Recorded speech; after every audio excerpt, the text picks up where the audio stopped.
Allô? Comment ça va? Ça va bien. Hey, on n'a pas clapé. On n'a pas clapé, on recommence. Attends. Quoi? Qui fait l'intro? Moi. Toi? Oui. Qui fait le clap? Nous. Je t'ai pogné. Hey, faut que j'aille ma liste de questions que tu m'as envoyées aussi. Ben non, moi, je vais te poser des questions. C'est toi l'animatrice. 3, 2, 1. Bon matin! C'était vraiment lettre C'était comme pas ça. synchro par cette Zéro. affaire. C'était comme Un schlock. Et là là. C'est pas grave. Hey! Bon matin tout le monde. Salut. Bienvenue à l'épisode 3 du podcast Déclic Podcast. Allô Antoine? Là, j'ai pogné le bon micro. Hein. T'as pogné le bon Tu micro? sais, rendu au 3e épisode, on commence à devenir des pros. C'est écœurant. Vraiment. Comment tu vas, Antoine? Écoute, ça va vraiment bien. En plus, on a le beau background de Google Podcast. On a, pas Google Podcast, comment ça s'appelle? Google Chromecast. Oui. J'avais un mot et demi de proche. Fait que ça va très bien. Et toi, Isabelle?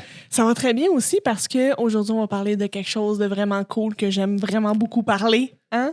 Qui est comment partir sa business de photographie. Exactement, je te laissais te dire. C'est toi qui veux faire l'intro. Moi, je parle pas. Voilà. Moi, je suis l'invité. Ah, toi, t'es l'invité. Oh, j'aime ça. Je suis l'invité dans notre podcast. Ça va bien, ça. Oui, c'est ça, exactement. Ben, tu sais, dans cet épisode, on va parler de plein d'affaires croustilles. Hein? On Oui. aime ça, le croustillit. Mais on va jaser de comment on a parti notre business plus en profondeur que l'épisode 1, on va se le dire.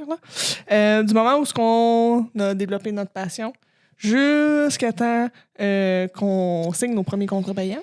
Mm-hmm. En passant par les formations qu'on a faites, puis qu'est-ce qu'on ferait de différent si on referait ça aujourd'hui? C'est tellement un sujet qui m'interpelle. Tu sais, je t'ai écrit hier, en fait, envoyé un message vocal hier. Tu vois. On s'est écrit un message vocal. Ouais, c'est ça, cette nuit, le matin. Je sais plus trop qu'on est à quelque part. Oui. Puis quand je t'en ai parlé, c'est vraiment un sujet qui m'interpelle parce que j'ai écouté un autre podcast on salue nos collègues photographes JC Lemay et Jérémy Leblond-Fontaine qui sont photographes plus dans la région de Québec, Gaspésie et compagnie, plus Bas-Saint-Laurent, je crois, pour ce qui est de JC. Oui, exact. Puis, tu sais, c'est vraiment, c'est ça, ils font un nouveau podcast, ça que j'écoutais, puis tu sais, on n'a pas peur de plugger d'autres podcasts parce qu'il y en a assez pour des fous et des fins. Ben, c'est quand même assez cool qu'il y ait un podcast québécois de photographie, hein, on va se le dire. C'est vraiment axé sur la photographie animalière. Puis, justement, il y avait un volet qui parlait de ça, tu sais, de la création de leur business au départ. Puis, tu sais, c'était plus axé sur la photo animalière, mais je me disais, tu sais, on pourrait élargir le concept aujourd'hui. Ils m'ont inspiré. Tu sais, c'est ça qui est le fun des podcasts, comme je te disais, c'est que je trouve que ça laisse place à l'inspiration pour tout le monde qui écoute, qui se dit, moi, je suis travailleur autonome, je suis entrepreneur, je suis photographe, mais moi, plus dans, je sais pas, au niveau maternité, l'autre, un photographe corporatif.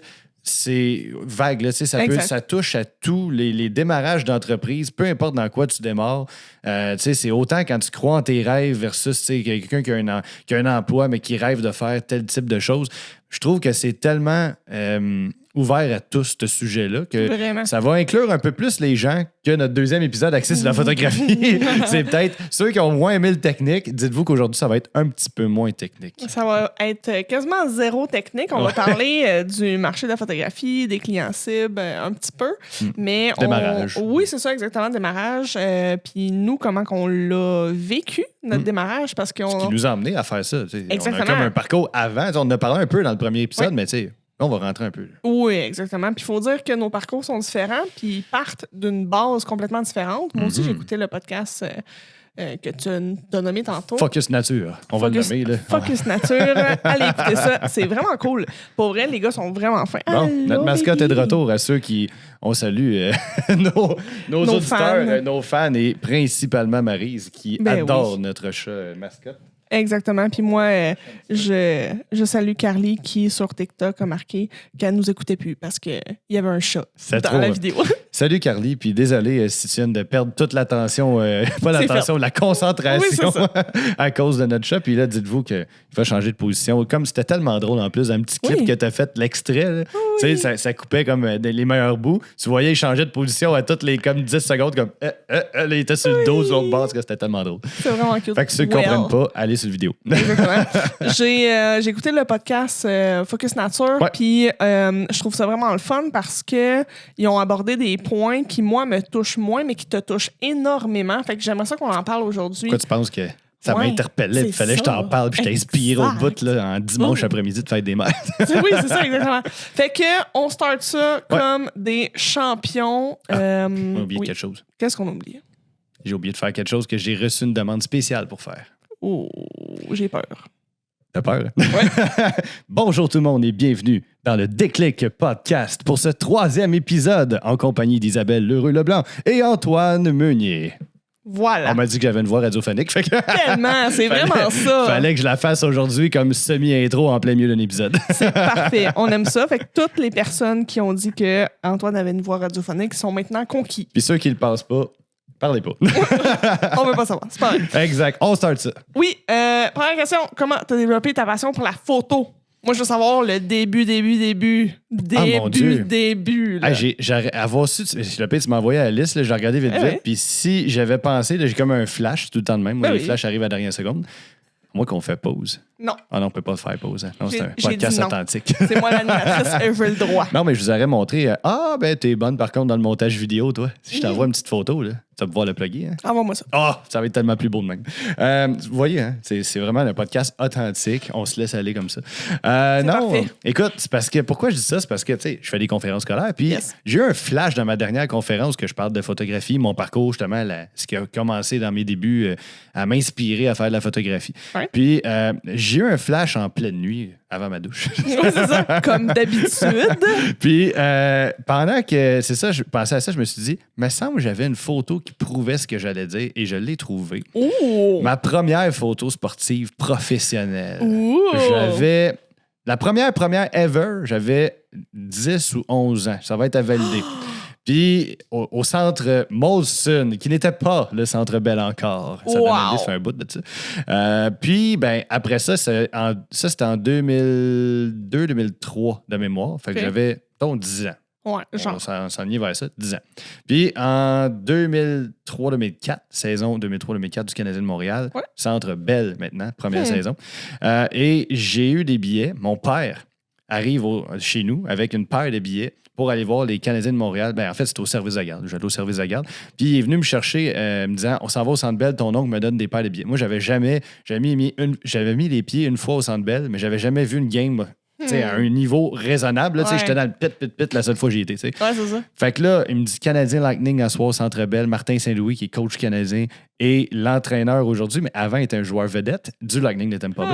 Fait qu'il jouait contre les Canadiens ce jour-là, dans sa meilleure saison en carrière en plus. Et cette année-là, le Lightning a gagné la Coupe Stanley. Petite parenthèse. Et j'étais 10 rangées en arrière du filet des Canadiens. Fait que moi, j'avais jamais été aussi bas. Fait que mon réflexe, mon père me dit ça, faut que j'amène mon Kodak jetable. Parce que je n'avais pas encore de. Ça, là, cette petite bidule-là, n'existait pas encore. Non, c'est ça. Fait que, ben oui, mais il était comme.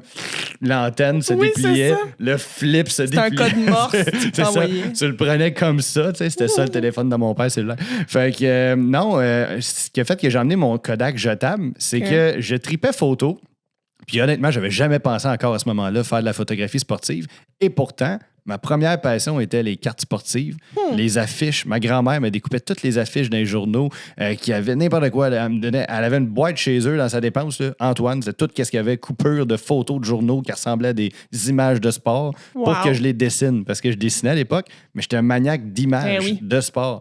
Fait que j'arrive au Centre Bell ce jour-là. Moi, je me dis, je veux faire des photos comme je vois dans le journal, comme dans les magazines, avec mon Kodak jetable.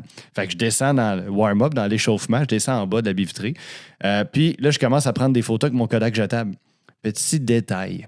Quand vous êtes photographe, la pire chose à faire, c'est d'utiliser un flash devant une baie vitrée. Ça, c'est la pire chose à faire. Et là, ben, j'avais utilisé mon flash comme défaite. Puis ça l'a... Pire chose à faire, donner un coup dans un micro. Désolé. Fait que tu utilises ton flash. Ouais, et là, ça a fait un gros spot blanc que je vais vous montrer. J'ai la photo et la preuve à l'appui devant Martin Saint-Louis en plus. Il a dû m'aimer.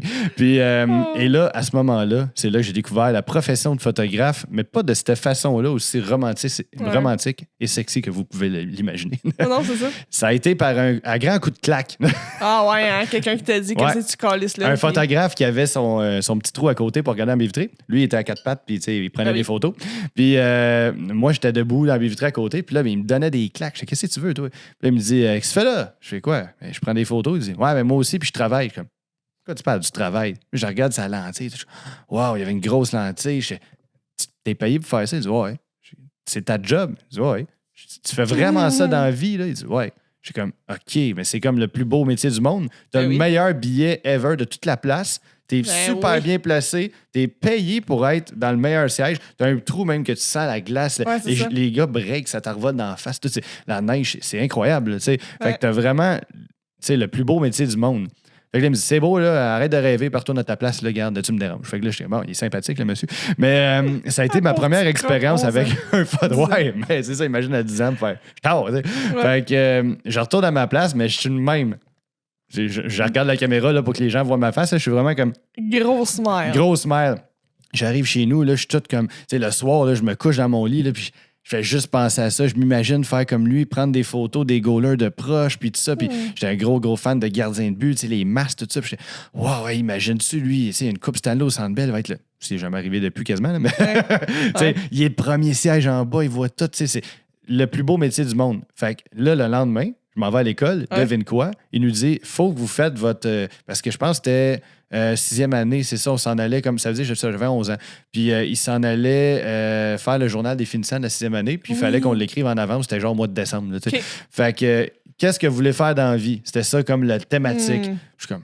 Parce qu'on le sait à 11 ans, mais moi, la seule chose que je sais comme métier, que je connais à ce moment-là, dans ma tête, le plus beau métier du monde, c'est photographe sportif. Fait que là, je tape ça, puis là, j'ai marqué ça dans mon journal des finissants. Plus tard, je me vois grand avec de la barbe. Bon. Beau, j'ai marqué aussi. Beau, ben ça, c'est bon, ça.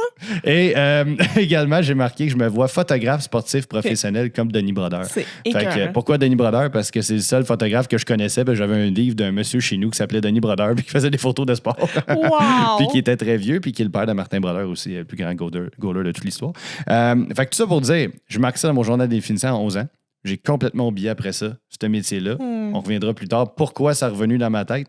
Mais c'est quand même phénoménal qu'à cet âge-là, à 11 ans, je veux faire ça de ma vie. Puis là, aujourd'hui, j'ai 31 ans, puis je fais ça de ma vie. Puis pourtant, j'ai cherché pendant 10 ans ce que je voulais faire une fois à l'âge adulte. Hey, c'est fou, hein? Moi, c'est loin d'être ça. Là. Moi, j'avais demandé une petite Canon à mon père là, dans le temps pour Noël. Ouais, une petite. Est-ce qu'il y avait un 18-55 dessus? Non, mais c'était une lentille rétractable. Là, oui, intégrée. Là. Ouais, c'est ça, exactement. Une petite affaire. Puis je prenais des photos des feuilles puis des affaires. Tu sais, mais attends, faut dire que t'es plus jeune que moi, toi. Là. Fait que t'as quand même été plus dans la technologie. Là. Toi, les Kodak à crank, t'as pas connu ça. Là. Non! Les antennes, c'est télévision non plus. Non, mais les grosses télévisions, par exemple, j'ai connu ça. Cathodique, là, avec le tube et tout. Là, Fait que t'es vieille, dans le fond. Je suis mi-vieille. C'est comme à moitié. C'est ça. Mais honnêtement. Juste ridé d'un bord. Oui, c'est ça. Quel bord? On sait pas. Le bord de la caméra? Non, l'autre bord. Non, l'autre bord. Mais ouais, c'est ça. Fait que j'ai commencé à faire comme des photos là, pour le fun. Puis. Mais de quoi, mettons, que t'aimais le plus? Je faisais beaucoup. Je faisais des photos de paysages. Hey, j'ai demandé à mon père la semaine passée, j'ai dit, as-tu encore les vieilles photos que je prenais quand j'étais au secondaire? Il dit oui, j'ai le dossier au complet. Non, mais je vais aller chercher le dossier chez mon père, là, puis... t'as les fichiers encore, mais... Oui, puis j'en ai quelques-unes sur Facebook, si tu descends vraiment loin.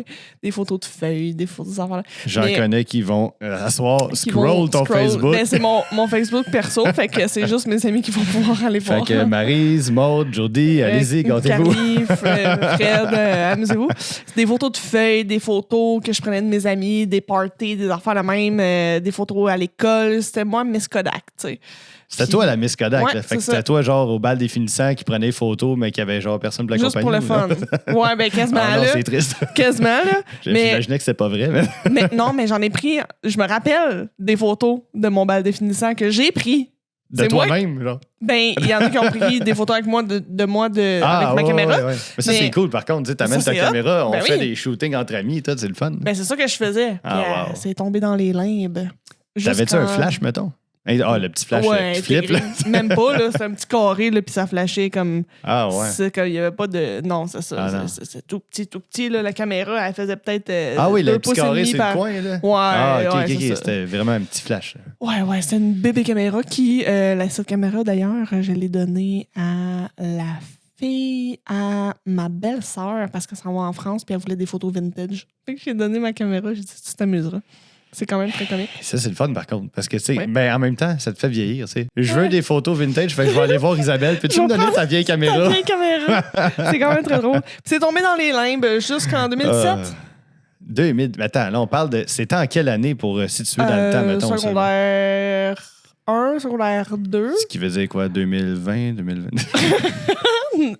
Non, là, on n'exagérera pas. Non, Je suis en 95. Non, mais je suis en 95, fait que 2007, 2008. Rien que 3 ans, dans le fond, de différence. Ouais, ben moi, oui, dans ma tête, t'es vraiment plus jeune que moi. Parce que quand on s'était connus, c'est comme, t'étais encore là, tout jeune. J'avais quoi, 27, t'avais comme 24, dans le fond? Ouais, genre, j'étais vraiment jeune. Ouais, c'est ça.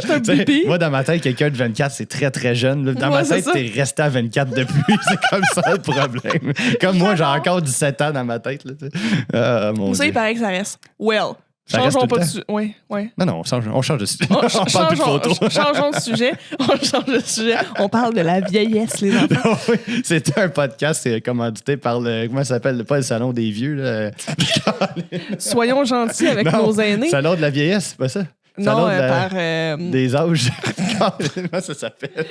Par. Comment t'appelles ça, le gouvernement, quand il te donne des rentes? Une pension. Ouais. Le salon de la pension. OK, là, ça va fucking trop loin, là. OK, les enfants, on revient. On revient, hein? J'ai pas beaucoup dormi, pardonnez-moi. Ouais, non, c'est ça. C'est gros, on revient. Toi, on revient. Non, ça, il est fini pour la journée. Ouais, non, il est fini. OK, mais je veux savoir, pourquoi ça a été mort pendant 10 ans puis que t'es revenu? C'est quoi qui a fait le... Revenir, c'est un bon mot. Oui. On va boire une shot d'eau. C'est parce que vous savez pas, on n'arrête pas de faire des jokes depuis tout à l'heure en branchant des fils, là. Ah, mon Dieu, il y a tellement eu de double sens ce soir. Ça n'a pas de bon sens. Je suis désolé de ne pas vous inclure là-dedans. Non, mais écoute, un jour, il va y avoir un Patreon ou Patreon. Un jour, il est créé, by the way. Oui, mais le jour que ce Patreon-là va rapporter du cash, on va dire, allez dans la version payante, puis là, vous allez avoir toutes les bouts de croustillants. Puis dans le fond, il y aura juste Jody qui va t'abonner à ça, puis qui va être dans son salon, dans son bureau. Puis elle va rire, puis avoir du fun. Ouais, fait que salutations, Jody. Fait que qu'est-ce qui t'a fait revenons revenir à la photographie? Pendant ces... Pinouche. OK, faire une histoire courte. Ouais, vas-y. OK. Je te connais, 17 minutes 11. On va essayer en dedans de 20 minutes. Sacrement, on a encore 8 avant questions. 20 minutes. OK, 3 minutes. Let's Il me go, reste 3 minutes 40 secondes. Let's go. Non, ce qui s'est passé, en gros, on était rendu en 6e année. Je commence le secondaire. Ouais. On va skipper tout le secondaire, pas important. Jusqu'en secondaire 5, c'est là le bout de croustillant. Aucune espèce d'idée. J'étais poche à l'école. J'essayais de tout faire pour finir mon secondaire, de le passer flush, parce que même si je travaillais et j'étudiais, sûrement un déficit d'attention, comme je voyais un chat qui se tournait, puis oublie ça, j'étais plus fini pour je pouvais plus étudier la soirée. T'sais. Fait que c'était un écureuil qui passe dehors, puis je focusais dessus. T'sais. Ouais, c'était fini. Fait que la concentration à l'école a été horrible, mes études ont été horribles, mais j'ai quand même réussi à obtenir mon diplôme d'études sur la 5. Ça fesse, mais je l'ai quand même eu. Merci. Puis, ce qui est arrivé, c'est que, là, on se ramène mettons, au mois de novembre, quand c'est temps de faire les choix de carrière, là, sur la 5. Là, on me demande de faire.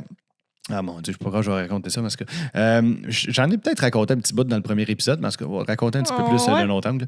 Ce qui s'est passé, c'est qu'on m'a demandé de faire ça s'appelle un questionnaire sur les potentiels jobs à venir. Ouais, c'est ça. Okay. Puis ce qui s'est passé, c'est que ce fameux questionnaire-là, qui vaut pas de la chenoute tant qu'à moi, ça m'a donné 3 choix de réponse. Sculpteur de Pierre Tombal. Oh! C'est quand même intéressant. Étalagiste dans un Walmart. Oh my God. Rien contre le Walmart. Et troisième était fleuriste. Fait que, tu sais, fleuriste étant le moins pire tant qu'à moi, parce que un lien avec les pierres tombales. C'est triste. Ouais, c'est triste. Fait que ce qui s'est passé, c'est que, là, fallait que je choisisse entre ces 3 métiers-là qui ne m'intéressaient pas. Fait que je suis allé voir la conseillère en orientation pour lui dire, t'as-tu un autre choix de carrière pour moi? Ouais. Fait que, elle a travaillé avec moi, Magali, elle était bien sympathique. Au bout de 27 rencontres avec elle, mon Dieu, ça y piquait. Au bout de 27 rencontres, elle a fini par dire, t'es pas un cas désespéré, mais t'es mon cas le plus lourd en carrière. Fait que, Sacrement. OK, ça va bien, tu sais. Fait que, elle dit, je sais pas ce que tu peux faire nécessairement, mais elle dit, tu veux pas aller à l'école, genre plus loin, cégep, université. Tu veux pas faire un métier manuel parce que t'es pas manuel tant que ça. J'ai comme pas d'autre option pour toi à part aller sur le marché du travail puis y trouver par toi-même. Fait que c'était soit ça ou m'enrôler dans l'armée. Fait que j'ai été visiter la marine quand même à Rimouski. Fait que l'Institut maritime du Québec. Après ça, ça a été, je me suis inscrit en cuisine, DEP de cuisine, DEP de mécanique automobile. Après ça a été 30 jobs. J'ai été mascotte, j'ai été placé dans les épiceries pommes, j'ai été emballeur chez Métro pendant 2 ans. J'ai été manutentionnaire dans une usine de porte-fenêtres, mettre un sac dans un sac dans un sac. C'est une chaîne, vraiment, c'est vraiment le fun. Après ça, j'ai été mascotte pendant 4 ans. J'ai fait du soccer bull en entreprise soccer bull. J'ai géré ça pendant 2 ans. Après ça, j'ai fait course extrême. J'ai été moniteur de course. faire les courses avec les gens. Après ça, j'ai été vendeur de tracteurs, de planchers. J'en ai fait. Là. Bon, plus, pourquoi je te raconte ça? Parce que ça n'a aucun espèce de lien avec la photographie. Mais j'ai appris quelque chose dans chacun de ces métiers-là. Oui, c'est ça qui est important. Incluant même journaliste. Oui, c'est vrai. Pendant la COVID. Ouais, 30 jobs plus tard. Parce que oui, j'ai fait 30 jobs. J'ai même installé des pneus chez OK Pneus. J'ai scrappé 3 mags. En tout cas, j'ai jamais été mis dehors. Je suis parti juste avant. Bravo. Bref, tout ça pour dire, et caroleur également, poseur de céramique, j'ai un diplôme là-dedans. Fait que, oui, j'ai eu un DEP. Fait que ce qui est arrivé, bon, là, j'ai fait un ASP après un lancement d'entreprise parce que j'avais comme une fibre entrepreneuriale puis j'avais aucune idée pourquoi. Mais j'ai fait ça. J'ai aucune idée de ce que je voulais faire avec ça. Pas grave, je l'ai fait, j'ai mon diplôme. Là, après ça, je me ramasse avec 2 diplômes, DEP de carrelage puis ASP en lancement d'entreprise. Qu'est-ce que je fais avec ça? Aucune espèce d'idée. Puis, je commence à être un peu manuel, mais pas tant. Puis, tu sais, ça me tente pas de cuisiner, ça me tente pas d'être en mécanique, ça me tente pas. Tu sais, tout ce que j'ai fait, il n'y a rien. J'ai même été installateur chez Bell. J'ai posé des fils installateur pour trucs, Bell. Ouais. C'est ça. Puis, technicien, le bon terme. Là. Puis, j'ai le vertige, j'ai menti, tout ça. Pas une bonne idée de mentir. Fait que c'est ça, j'ai resté jamais dans un poteau, puis ils m'ont descendu à 2 gars en plein hiver. C'était vraiment cool. Fait que ce qui s'est passé, ça, j'ai vraiment fait le tour de tous les métiers du monde en l'espace de genre 10 ans pour me ramasser à devenir pendant 2 ans avant que je décide de me lancer à mon compte. Comme, voyons, on appelle ça, vendeur de machinerie lourde, représentant sur la route. Oui. Je faisais beaucoup d'argent, j'étais heureux, j'aimais ce que... Ben, j'étais pas heureux. Je faisais beaucoup d'argent, je n'étais pas heureux. Mais je vendais beaucoup, puis tu sais, je veux dire, j'étais bon dans ce que je faisais. C'était pas une question de pas être bon. Puis là, ben, un bon matin à Sainte-Adèle, en pleine nuit, en fait, je dormais pas, je faisais de l'insomnie, puis là, je pogne le fixe sur la bibliothèque où il y avait un appareil photo du père à ma blonde qui avait comme donné ça à l'époque, comme avant de mourir, puis il avait comme laissé ça traîner dans son armoire. Puis je l'avais déjà compté un peu, là, mais ce qui s'est passé, c'est que j'ai pogné le fixe sur cet appareil-là, puis j'ai fait comme, c'est vrai. Je repensais à mon journal définissant que je racontais tantôt 6e année, puis j'ai fait qu'est-ce qui a fait, ça, longue histoire pour revenir à ça, mais qu'est-ce qui a fait que j'ai oublié de faire ce métier-là? En voyant l'appareil, ça m'a revenu en tête mon souvenir, comme une illumination. Là, j'ai fait, tu sais quoi? On va commencer ça live, ce rêve-là. Fait qu'en plein 2017, dans l'appartement à Sainte-Adèle, j'ai ouvert le laptop qui fonctionnait encore plus ou moins à l'époque et j'ai envoyé des courriels. Je commençais au bas de l'échelle. J'ai écrit aux Canadiens de Montréal, aux Blue Jays de Toronto, à NASCAR, à F1. J'aime ça que tu dises que tu commences au bas de l'échelle en envoyant des courriels aux Canadiens de Montréal. J'ai dit, je suis photographe sportif professionnel. Je veux couvrir vos événements. Dites-moi, tu sais, que si ça vous intéresse, tout ça. Bon, j'ai eu des roulements de tambour. On devrait avoir un roulement de tambour là-dessus. Think. Aucun retour. Bien sûr. Ben oui, j'avais même pas de portfolio, pas de site web, rien. J'étais pas professionnel, je savais même pas comment prendre des photos. Fait que, et là, ben, l'Armada de Blainville-Beaubriand m'ont écrit, m'ont dit, sais-tu quoi, ça donne bien, ça fait 7 ans qu'on a le même photographe, on vient de le perdre. Fait que si ça t'intéresse, let's go. On le fait. Puis là, rewind sur l'épisode 2. Dans le truc l'anecdote que tu dis que t'as pété ton appareil. Exactement. Fait que là, on revient à l'Armada. Je vais skipper ce bout-là. Tout ça pour dire, ce qui est arrivé, c'est que j'ai commencé là, mais c'était pas temps plein. Puis qu'est-ce qui a fait que je me suis lancé temps plein? Un an et quelques mois plus tard, avant la pandémie, là, j'ai fait, sais-tu quoi? J'ai une couple de clients, je me lance à fond là-dedans, puis on verra ce qui arrive. Puis là, ben, ça fait quand même 2019, on est en 2024. Ça fait 5 ans que je vis de ça. Photographie, puis tu sais, c'est sûr que je fais plus que du sport à cause de la COVID. Ben là, ça a viré à l'immobilier, le corporatif, toutes ces choses-là.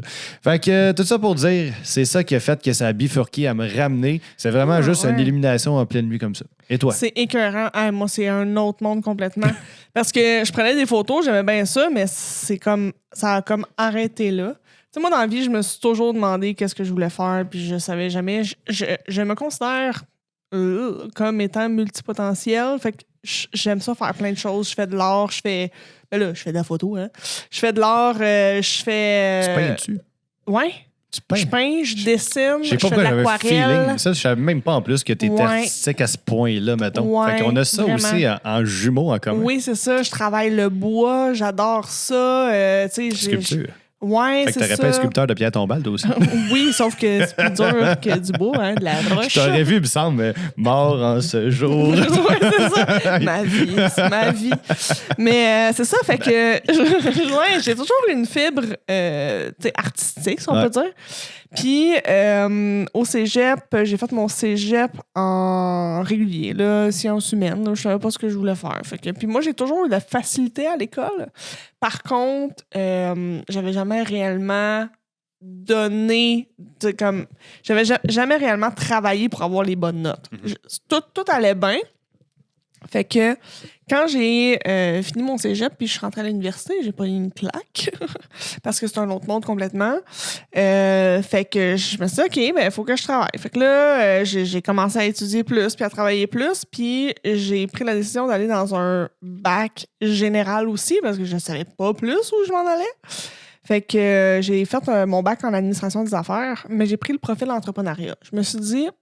La différence entre les autres profils, c'est 2 cours. Pourquoi pas en arts? Si, mettons, t'aimais les arts, t'as-tu déjà pensé? T'sais, moi, j'ai été un petit peu une session au cégep en arts, mais t'aurais-tu pensé aller soit au cégep ou il y a des decks en arts aussi? J'aurais pu, mais honnêtement, je pensais pas que j'avais assez de compétences dans rien pour aller là-dedans. Puis il y en a tellement qui étaient poches là-dedans, si tu savais. Puis ça s'est amélioré, le pire. Là. Ben oui, c'est pas, sûr, pas nécessairement un talent. Des fois, c'était plus l'intérêt. Puis exact. tout ça. Mais j'aurais pu. C'est sûr, j'aurais eu du fun. Fait que j'ai fait mon bac en admin. Mon père est travailleur autonome depuis 40 ans. Fait que, tu sais... En quel milieu? Mon père, il est programmeur analyste en gestion d'entreprise. Il fait des... Mon cerveau vient de faire... Il fait des intranets, des logiciels de comptabilité interne pour des grandes entreprises, des PME. Il y avait une job avant là-dedans ou c'est comme il a appris tout par lui-même? Non, il a fait un cours là-dedans. Il a enseigné la programmation. Puis il s'est trouvé une job là-dedans, puis il était un peu sur la route, il faisait comme un peu du tech puis de la programmation. C'était en avance sur son époque parce qu'il est des âges à mon père, puis on s'entend que... C'était dans les débuts, là, il programmait avec des disquettes. OK, des disquettes. Ouais. Sortait à disquette rose. Oui, c'est ça. Fait que, puis à un moment donné, son boss l'a fait chier, fait qu'il est parti. Salutations à ton père en passant. Allô! Quel est son prénom d'ailleurs? Patrice. Bonjour Patrice. Il est vraiment heureux. Quel jeu de mots. Il est Patrice. OK.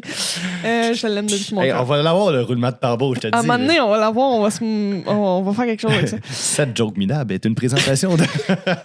La nuit blanche d'Antoine. OK? Non, la tienne. Non, la mienne, c'était vendredi passé. Oui, c'est vrai. Et pour quelle raison? On ne rentre pas là-dedans. On rentre pas là-dedans. Fait que c'est ça. Fait que lui était entrepreneur. Fait que là, je me suis dit, je pourrais aller voir ce qu'il y a là. Fait que j'ai fait mon bac en admin, mais tout le long de mon bac, je savais pas quel business je voulais partir. Fait que pendant mon bac, j'ai eu plusieurs jobs.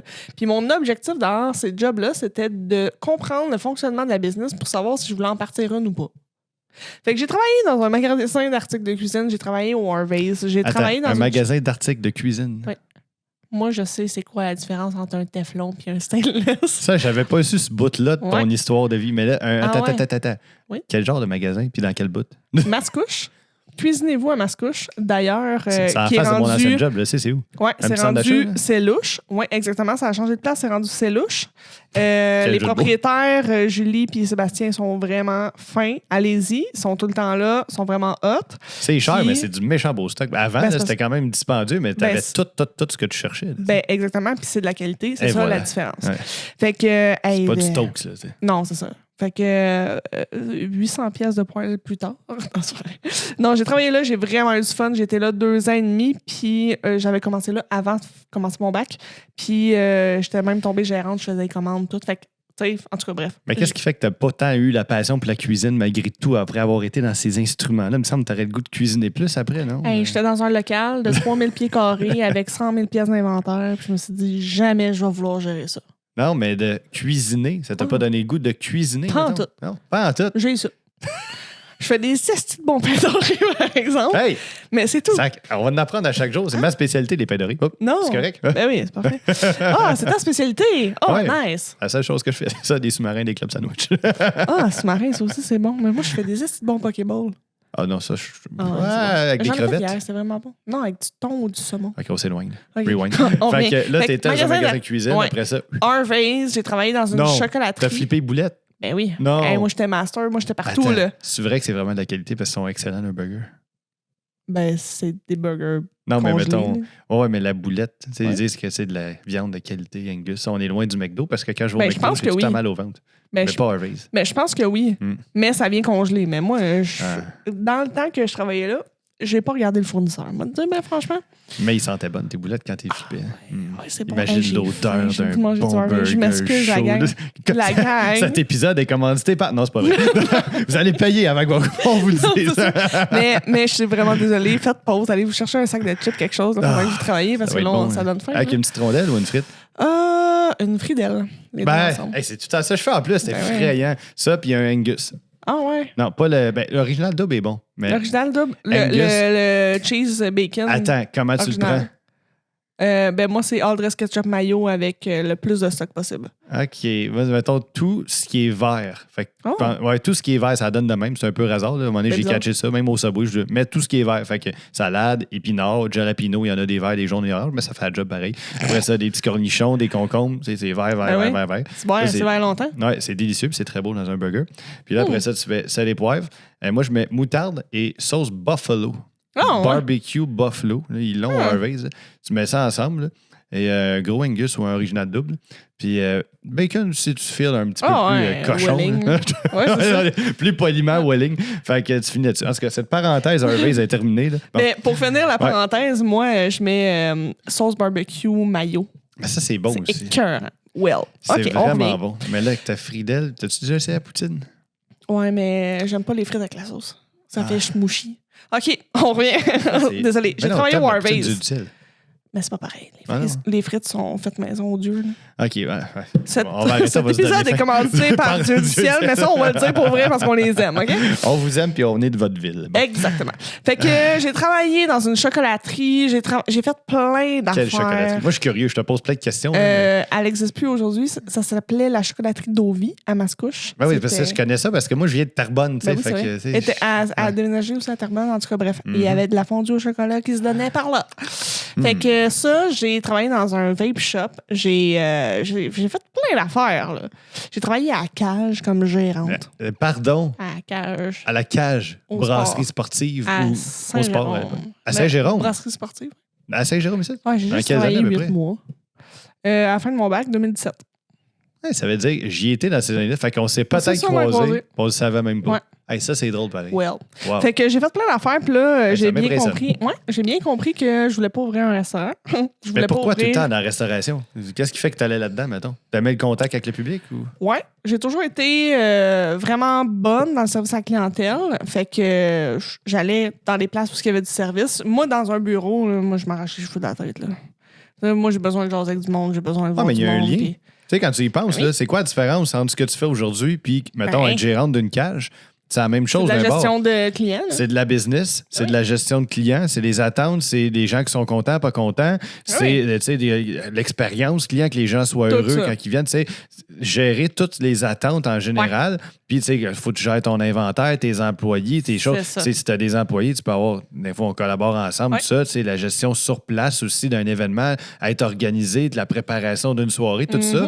Ça t'a aidé à ce que tu fais aujourd'hui, j'imagine? Ben oui, à 110 %. Puis toute l'expérience que j'ai récoltée de la grande entreprise à la très petite entreprise, ça aussi, ça fait toute la différence. Moi, à la chocolaterie, là, on était deux, la propriétaire puis moi. Fait qu'à un moment donné, tu comprends aussi les défis de la très petite entreprise. Quand tu travailles à la cage, tu comprends le gros rouage de la grande entreprise qui est gérée par une institution qui en a 50 autres cages. Tu sais. Tu peux pas tout avoir la créativité, mettons, que tu voudrais. C'est ça, c'est puis différent. Il faut que tu fasses comme les autres cages, sûrement. Exactement. Ouais. Fait que j'ai fini mon bac. Mettons 6 mois avant que je finisse mon bac, j'ai lâché la job à la cage. Je me suis dit, là je suis plus capable. Je suis en train de me brûler, j'aime pas ce que je fais, tout. Puis, simultanément, à peu près, là, Simon, mon ex, lui, il faisait la photo. Il y avait on l'a dit, dernier épisode, DSM-2. Puis, le meilleur de tous les appareils. Oui, c'est ça. Puis, des fois, on partait, puis là, il allait faire la photo, puis on marchait, puis tout. Puis là, à un moment donné, il y a un couple d'amis qui se marient. Puis là, il fait comme, hey, on pourrait leur offrir comme cadeau de mariage. C'est une bonne idée, ça. Mais t'en prenais pas de photos tant que ça à ce moment-là, Non. mettons. Même pas pour le plaisir. Non. Fait que là, tu t'en fais un mariage sans connaissance de... On s'entend, là, ça prend des connaissances minimum là, pour un mariage. L'éclairage, surtout. Puis, tu sais... Fait que, il m'a tout montré ça, puis on a été couvrir un mariage. Une chance qu'il connaissait ça aussi. Seul, t'aurais eu un petit peu plus de misère. Exactement. Je salue Steph Leroux qui nous a passé son appareil photo parce qu'on avait juste un. Et Simon. Oui, c'est ça, exactement. Fait qu'on est allé couvrir le mariage, puis le lendemain, Simon, il fait « Ah, c'est vraiment cool, on pourrait partir une business de ça, puis tout, on s'enregistre au registre des entreprises. » Puis j'ai fait « Ouais. » Ça commencerait. Lui, il était prêt. Lui, il était DG d'une grande place, d'un grand magasin. Là. Fait que lui, la drive, il en avait. Moi, j'étais comme patate à cause de la fin de mon bac, puis en tout cas, ça venait tough dans la vie. Fait que j'ai regardé, j'ai fait moi. Fait qu'on l'a fait, puis j'ai assumé. C'est ça qui s'est passé pour vrai. J'étais comme, ça me tentait pas, là, d'être photographe quand on a parti à la business. T'as commencé ça de même. Wow. Ouais, on a commencé ça de même. Puis là, notre objectif, c'était. Combien de contrats vous avez fait ensemble, mettons, au début? Une quinzaine, peut-être. OK. On a fait 8 mois, 1 an, peut-être, dans le business ensemble.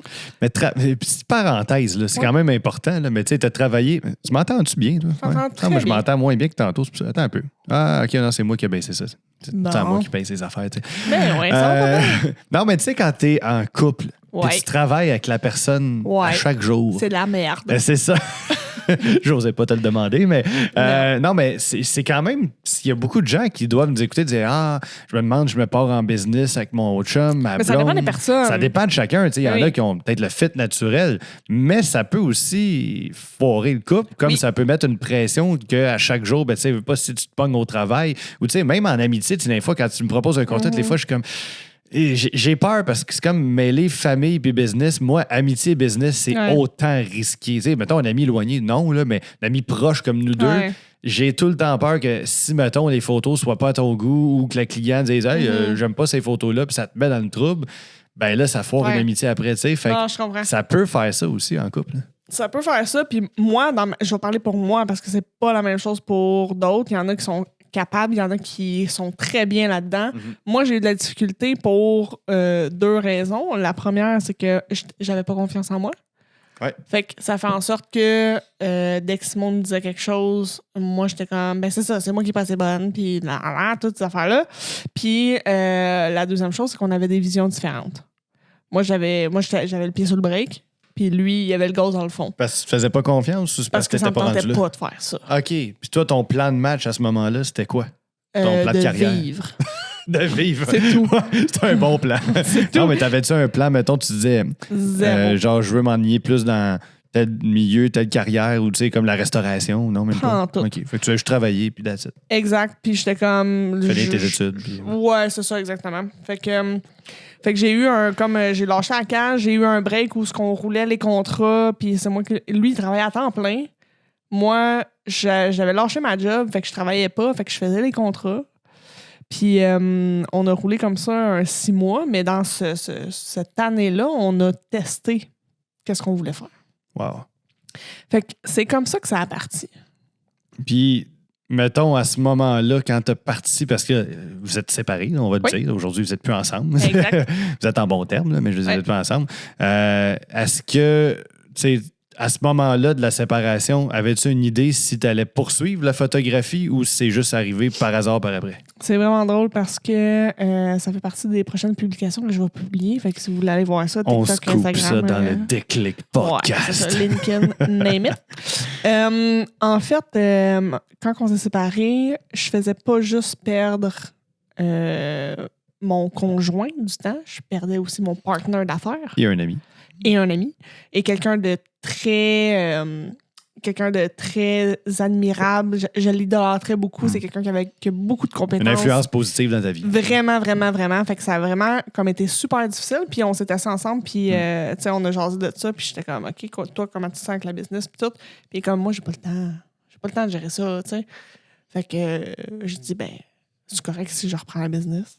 Il dit, parfait, on se fait un plan. Fait qu'on s'est fait un plan. Fait que lui, il est plus là-dedans du tout aujourd'hui. Il est plus là-dedans. Wow. Fait qu'on s'est fait un plan, puis je suis repassé à la business, puis... T'as repris ses clients, mettons, qui voulaient plus faire ou des choses comme ça. J'ai tout repris. Puis il a fallu que je prenne la décision. Je reprends la business, fine, faut que je la fasse rouler. Ouais. Fait que je suis all-in ou je suis pas là. j'ai pris la décision de le faire. Tu sais, quand on se part en business, là, c'est pas une question d'opportunité, c'est une question de décision. Là, tu te dis, ouais, mais j'arrive à un Y dans ma vie, là, faut que je le fasse. Ça, c'est une petite parenthèse. Il faut faire un petit point avec une grosse parenthèse en ce moment parce que c'est un point que je voulais mentionner dans le podcast, le fameux Y. Ouais. Il est-tu beau, hein? Oui, il est comme ça. Quand tu arrives dans le fameux Y, là, on a toute cette. Il y en a qui appellent ça une intersection, là, que tu arrives en plein milieu et tu sais pas de quel chemin prendre. Ouais. C'est carrément la même chose. C'est que, oui, toi, tu l'as vécu à ce moment-là. Il y en a d'autres que ça peut être plus vieux. Il y en a que c'est très jeune. Il y a toujours un moment dans notre vie où ce qu'on frappe, pas un mur, mais un mur de questionnement. Une décision. Là, c'est ça. Tu as une décision, soit que tu es plus heureux dans ce que tu fais ou heureuse, soit que tu te sens comme perdu, tu n'as pas l'impression que tu avances, tu as l'impression que tu tournes en rond dans ta vie, tu n'as pas de défi, tu as l'impression que c'est facile tout ce que tu fais. Exact. Ben là, tu as comme besoin, il y en a qui changent de job, il y en a qui changent de carrière, il y en a qui changent de domaine complètement de A à Z, comme il y en a qui décident de se lancer en affaires. Ouais. Puis dans ce cas-là, quand tu arrives à ce fameux Y-là, que là, c'est un peu épeurant parce que c'est le même feeling que de jeter dans le vide quand tu fais du saut en parachute, que tu te dis, j'y vais ou j'y vais pas. Je reste sur le bord, mais il n'y a rien qui se produit, ou je me sac dans le vide, puis je m'ai trouvé une façon, sinon je crève en bas. Puis il faut dire que tu restes sur le bord dans une situation super inconfortable. Ouais. Tu sais, quand tu es au Y, quand il faut que tu prennes la décision, tu n'es pas bien. Là. Il faut que tu changes quelque chose, tu n'es pas aligné avec toi-même. Puis, tu sais, on va reparler plus tard, mais il y a beaucoup d'Y souvent, tu sais, c'est comme... Au départ, c'est un Y, puis ça finit comme une grosse branche. Tu sais, dans des branches... Quand tu regardes un arbre, là, ça fait plein de Y. Tu sais, tu as une branche qui bifurque dans une autre branche, qui finit dans une autre branche. Puis c'est vraiment ça pour moi, l'entrepreneuriat. C'est une branche qui n'a pas de fin.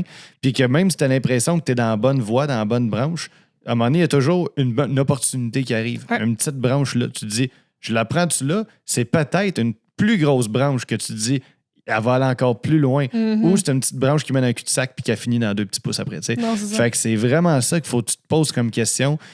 Dans quoi tu te vois, dans quoi t'es-tu bien dans ce que tu fais là, c'est quoi tes motivations, puis tu te lances, tu le fais. C'est vraiment ça. C'est vraiment ça. Fait que moi, j'ai pris la décision, autant que toi, t'as fait « OK, c'est aujourd'hui que ça se passe », puis je prends la décision d'apprendre. De mentir, de faire croire que j'étais photographe. Exact, de mentir, exactement. Mais ça m'amène à te poser la question, quand t'as pris cette décision-là, là, t'avais pas de clients, t'avais aucune opportunité devant toi. Là. Non, c'est ça. Jamais fait de contrat, rien. L'Armada était réellement mon premier que, comme j'ai mentionné dans l'autre podcast, c'est vraiment, ils m'ont donné une chance après avoir scrappé le premier contrat que mes photos étaient jaunes, floues et lettres. Ouais. Ils m'ont donné une chance de me reprendre toute l'année pour apprendre. C'est avec l'Armada que, on a eu comme un deal que j'avais fait avec eux. Ils me donnent de la pub. En échange, j'avais de la pub sur l'écran géant, j'avais de la pub sur leur page Facebook, Instagram, etc. Puis en retour, moi, ça me donnait, si mes photos étaient belles, une belle visibilité. Ben oui. À y repenser, je n'étais pas sûr que c'est de la tant bonne visibilité vu qu'il était vraiment laid au départ. Puis avoir mon nom là-dessus, mon grand-père m'a toujours dit, si tu mets ton nom là-dessus, assure-toi que ça vaut la peine. Tu sais, que tu scrapes pas ton nom. Non, là. Ton nom, c'est ce qui est le plus important dans la vie. Mon grand-père m'a toujours dit ça parce que t'as pas 2 noms, parce qu'à moins qu'il y en a qui... Toi, t'en as 2. Mais tu sais, à moi, c'est Antoine Meunier d'Alcite. Fait que oui, j'ai Joseph Luc. Moi, je pense que c'est ça sur mon baptême. En tout cas, petite parenthèse. Tout ça pour dire, ce qui est arrivé, c'est que là, l'année passe, mes photos s'améliorent, je m'achète mon D5200, ça devient de plus en plus beau. Et là, les premiers contrats ont commencé. Il y en a que c'était bénévolat, il y en a que ça a été beaucoup trop. Ça, on en reparlera après, là, mais c'est correct du bénévolat, on l'apprécie, c'est souvent pour des bonnes causes. Au départ, ça peut être excellent pour vous faire un bon portfolio. Vraiment. Ça peut vous donner accès à des bonnes... Tu sais, moi, la première fois que j'ai fait les Blue Jays au stade, j'étais bénévolat. J'ai offert mes services gratuits à Baseball Québec en retour d'une accréditation. Mes photos ont réellement été très bonnes. Ah oui. D'ailleurs, celle-là, c'était en bénévolat aussi, ces deux-là, celle-là aussi. Puis, ça a tellement été bon que la 2e année qu'ils sont revenus, j'ai dit, voilà, je vous ai offert un échantillon de ce que je pouvais vous offrir. Puis même, je dis la 2e année, mais comme 2-3 mois après, il y avait un genre de portfolio à refaire sur leur site web pour tous les niveaux midget, bantam, etc. Puis là, ils m'ont demandé de faire une soumission. Puis j'ai été payé pour devenir leur photographe pendant 3-4 ans, jusqu'à la COVID quasiment, là, que j'ai fait un petit peu après même, des photos pour eux. Fait que, tu sais, mon premier officiel client payé qui m'a donné de l'argent, c'était Baseball Québec, qui est curieusement mon sport préféré en plus. Puis Nice. par la suite, ben là, c'est ça. T'en fais un, t'en fais deux, là, t'as une page. Idéalement, les réseaux sociaux ont super bonne influence. On va y arriver tout à l'heure, là, sur l'utilisation des réseaux. Là. Ouais, tu peux t'en servir positivement ou négativement, ou tu l'oublies comme moi, puis finalement, ça te nuit pas, mais ça pourrait être plus t'aider, mettons. Ouais, c'est ça. Puis je suis peut-être pas assidu à 100%, vraiment pas là-dessus. Puis moi, ça m'a quand même donné des super belles opportunités. Tu sais, j'ai quand même 1300 abonnés sur ma page. Ouais, c'est quand même très bon. Là, tu sais. Puis, très bon, je veux dire, pour quelqu'un qui est dans la photographie, tu sais, qui publie une fois par 6 mois quelque chose. Là, tu sais. Ben oui, non, c'est Puis, ça. non, les gens, tu sais, surtout, à chaque fois que je publie quelque chose, tu sais, là, je viens de voir, justement, j'ai un courriel sur ma page qui vient de rentrer, il faut que j'aille checker. Mais à chaque fois que je publie quelque chose, les jours d'après, il y a toujours des Hey, tu fais-tu tel genre de photos? J'ai un tournoi de ci, j'ai ma fille à couvrir en tel sport, tu finis dessus. Puis, c'est vraiment, moi, les réseaux sociaux m'ont mis au monde. Ouais. Littéralement, Facebook, je tiens à dire, parce qu'Instagram, moi, ça n'a jamais été génial. Facebook m'a beaucoup, beaucoup aidé. Mon site web, après ça, m'a donné une crédibilité. J'hésitais parce que souvent, j'étais comme, ouais, mais c'est l'argent de dépenser. Ouais, mais quand tu envoies un courriel à une entreprise sérieuse ou à une agence ou à n'importe quoi, puis que tu dis, voici mon portfolio, voici mon site web, antoinemeunierphoto.com. Oui. Et là, il voit ton portfolio qui est vraiment sa coche, puis que, OK, wow, il a fait ci, il a fait ça.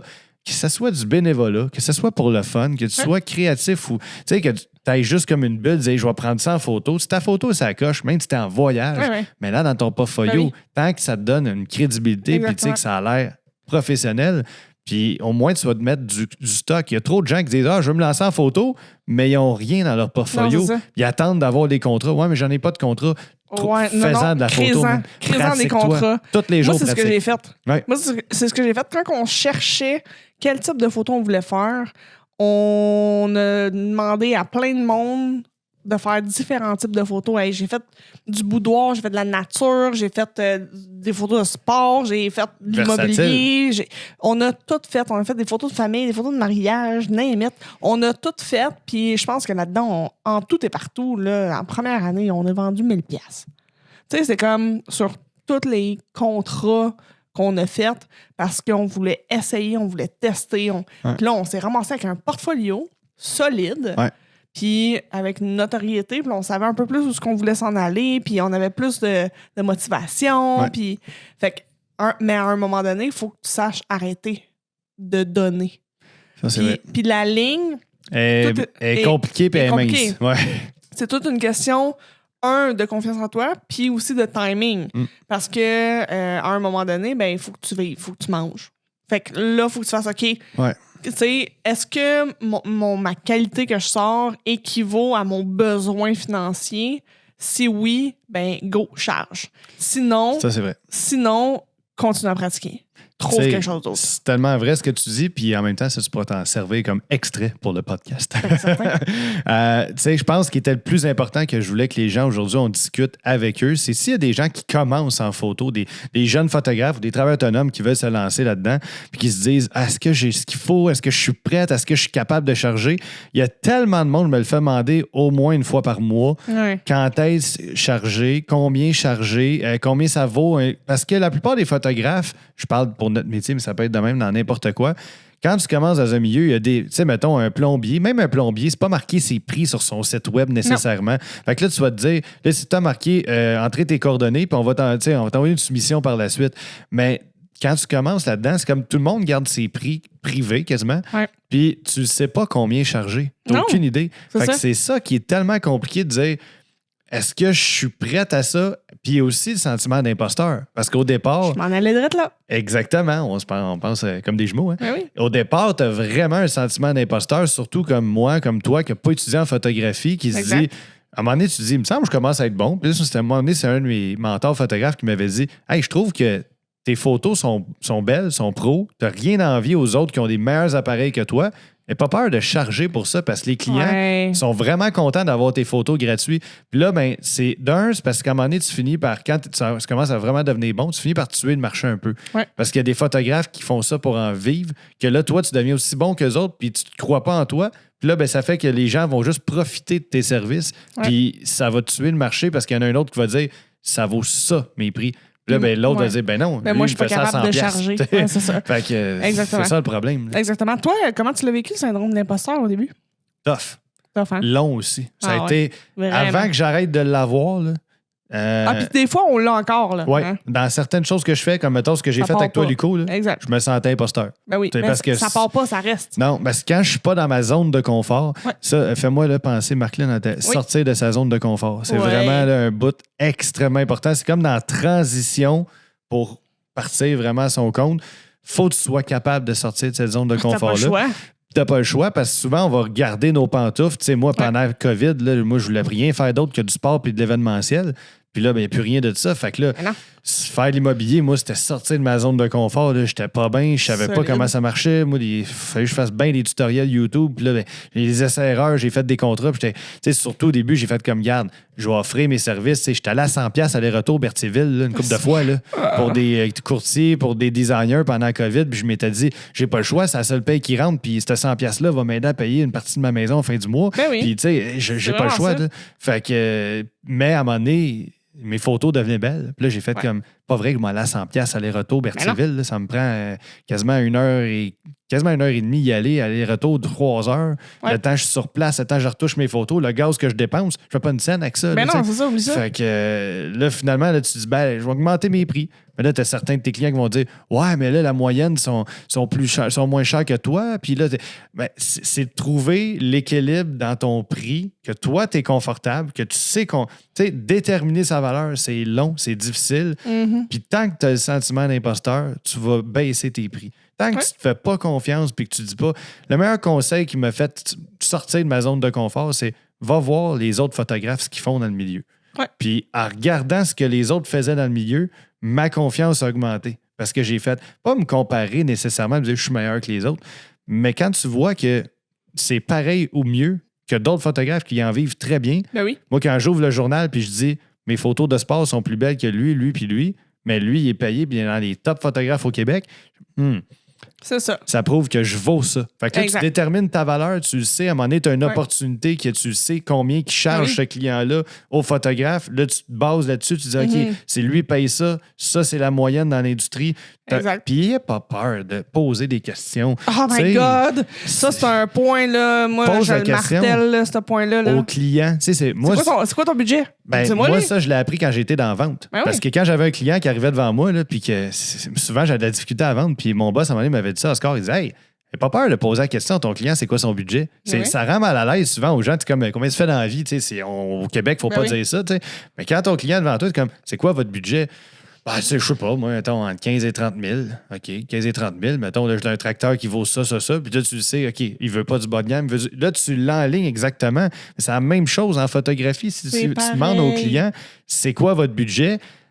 Honnêtement, 75% des clients ne le diront pas, vont dire envoie-moi ta soumission, puis on verra après. Puis ça arrive très souvent. Ça veut dire que 75% des clients qui. Ils magasinent. Ben, tu les signeras pas. Non, ça veut dire que c'est pas ton client. C'est la plupart du temps. Mais tu sais, ça m'est arrivé la semaine passée, j'ai un de mes clients qui me dit, tu sais, honnêtement, je pensais qu'il y avait un budget horrible. Puis je pensais vraiment, tu sais, parce que c'est un organisme communautaire, je ne nommerai pas le mettre dans le trouble, mais c'est un organisme super sympathique. Là.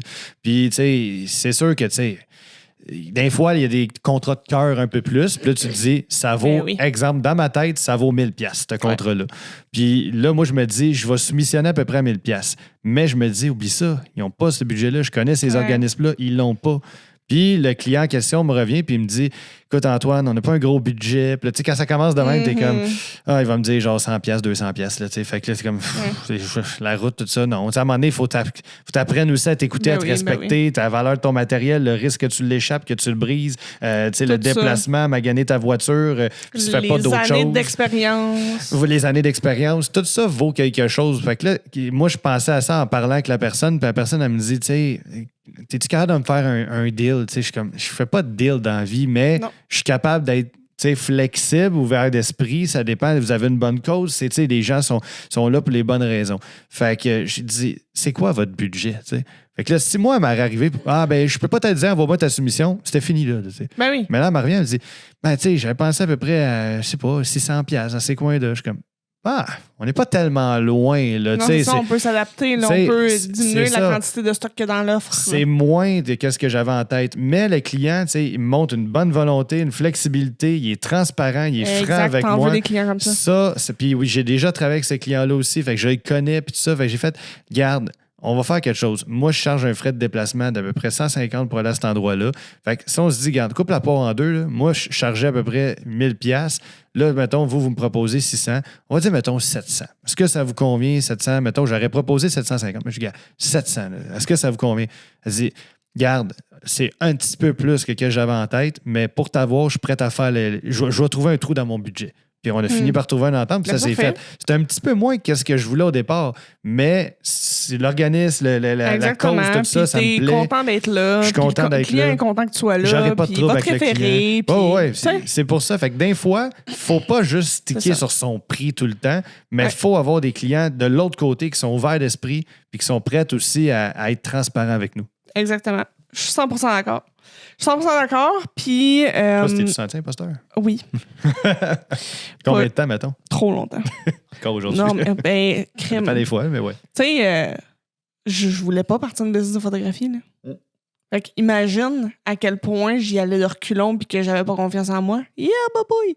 Ça a pris... Tu t'améliores à chaque année aussi. Là, oui. Tu vois l'évolution. Moi, je me souviens quand je t'ai vu au début, tu étais bonne en photo. Oui. Mais quand je regarde des fois des affaires que tu fais aujourd'hui, je suis comme, oh shit, OK, il y a un upgrade. Là, oui. Solide. Là. Ça paraît. Là. Dans les premières fois qu'on s'est vus, j'avais encore le syndrome d'imposteur, genre à 80%. J'étais encore là, full pin, genre, qu'est-ce que je fais ici? Là? Puis il y a même des fois, je vais te dire, on est transparents nous deux. Là, je regardais tes contrats, tu avais des choses, tu étais meilleur que d'autres, mettons. Tu avais ta spécialité à toi. Ouais. Puis il y a des affaires, mettons, que je sais que moi, je n'étais pas à le faire, que toi, tu étais meilleur sur tout ce type de corpo, ces choses-là. Là, mais là, on a toutes nos spécialités, mais tu étais vraiment comme, mais là, des fois, tu essayais quelque chose, puis j'étais comme, t'es bonne, mais je te vois plus dans tel type. Comme moi, j'essaie de quoi, puis même moi, je me dis, je suis bon, mais je suis meilleur là-dedans. C'est ça. Mais c'était quelque chose-là que je me disais, c'est pas ta meilleure shot.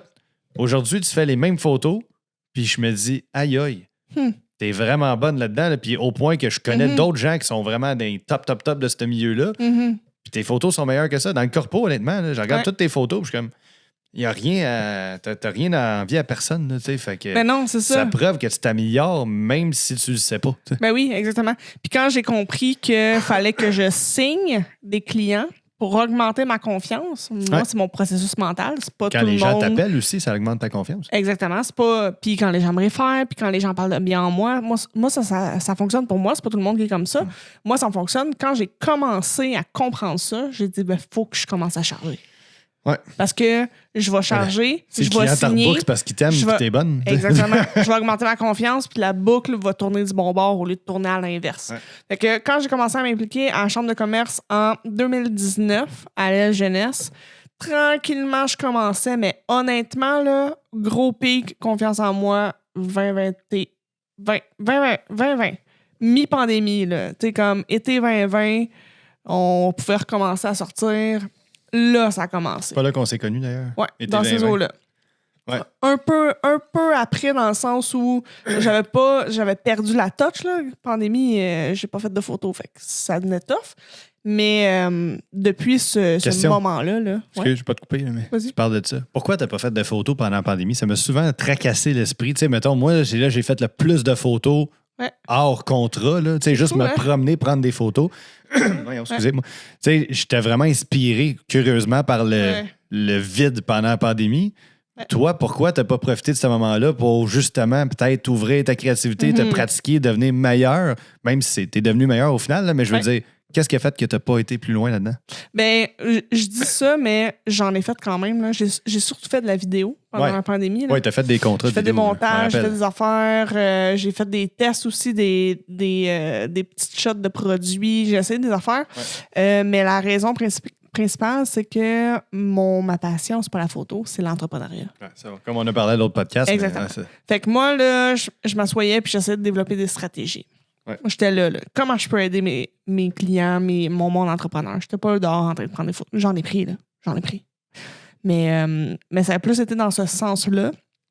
Ça a fait en sorte que quand je suis revenue de la pandémie, je suis rentrée comme un train dans la chambre de commerce, puis j'ai commencé à m'impliquer, puis à aider, puis mon nom, il circulait, puis ça a fait comme un autre travail, si on peut dire. Ben, t'es impliqué, t'aimes la photographie, mais en même temps, t'aimes plus le côté business. Ouais. Mais pourquoi? J'essaie de comprendre comment on peut être passionné par sa business si on n'est pas passionné à 100%, mettons. Puis surtout, comment on fait pour s'améliorer dans quelque chose qu'on n'aime pas tant que ça, mettons, au point d'en faire dans une passion de tous les jours, sortir dehors, prendre des photos pour le plaisir. Tu sais, comme, mettons, les aurores boréales en fin de semaine. Là. Je suis sûr que ça t'a pas... Moi, j'ai pas dormi de la fin de semaine. Regardez-moi la face, j'ai encore des spots roses dans le front. Là, moi, j'ai dormi comme un bébé. Mais c'est ça, tu sais. Moi, là, c'est comme juste de pas prendre l'éclipse en photo parce que j'avais peur d'être aveugle. Exactement. Tu sais, ça, là, j'en ai pas dormi pendant 2 semaines. Toi, ça t'a fait un pli sur, même pas sur le chandail, tu sais. Mais les aurores, non. Tu sais, ces choses-là, moi, des moments photos que tu sais que un photographe, je peux dire, de passionné, là, ne peut pas. C'est comme une drogue. Là. Moi, la photographie, là, c'est mon 3e bras. Je dis tout le temps, mon appareil, là, j'ai une extension à mon bras. Là, puis quand il n'est pas utilisé, je fais le pas bien. Fait que, tu sais, puis mettons, quand je l'utilise, on en reparlera plus tard, mais au niveau cœur comme ça, je fais le très bien. Quand je l'utilise au niveau professionnel, je fais le pas bien. Toi, j'ai l'impression que c'est l'inverse. Si tu ne l'utilises pas professionnellement, tu fais le pas bien. Si tu l'utilises personnellement, tu fais pas autant bien. Fait que c'est comme toi, ça t'apporte pas tant de bien. C'est le business qui roule qui t'apporte du bien. Oui, mais en fait, c'est toute la gestion de business. C'est ça. Plus t'as de clients, là, ça roule. Exact. Puis ça part du début de quand on a lancé l'entreprise, que je voulais pas être photographe, mais que j'avais envie de partir une business, mais je savais pas laquelle. Voilà. T'as saisi l'opportunité. Exactement. Puis quand on a parti la business, on s'est dit parce que l'objectif à la base de Chroma, là, c'était de jumeler les photographes avec les clients potentiels. Fait que nous, on savait analyser les besoins des clients, gérer les attentes, puis on s'est dit, il y a tellement de photographes qui sont bons puis qui sont pas capables d'aller chercher des clients, c'est ça qu'on veut faire. Puis on s'est dit, ben pour être capable de faire ça, il faut qu'on sache prendre des photos. Fait que ça part de là. C'est pour ça que j'ai commencé à faire de la photo et de la vidéo. Puis c'est pour ça que présentement, je suis en train de me réorienter. C'est pour ça que présentement, je suis en train de développer des formations pour les photographes, que je suis en train de développer une communauté sur les réseaux sociaux.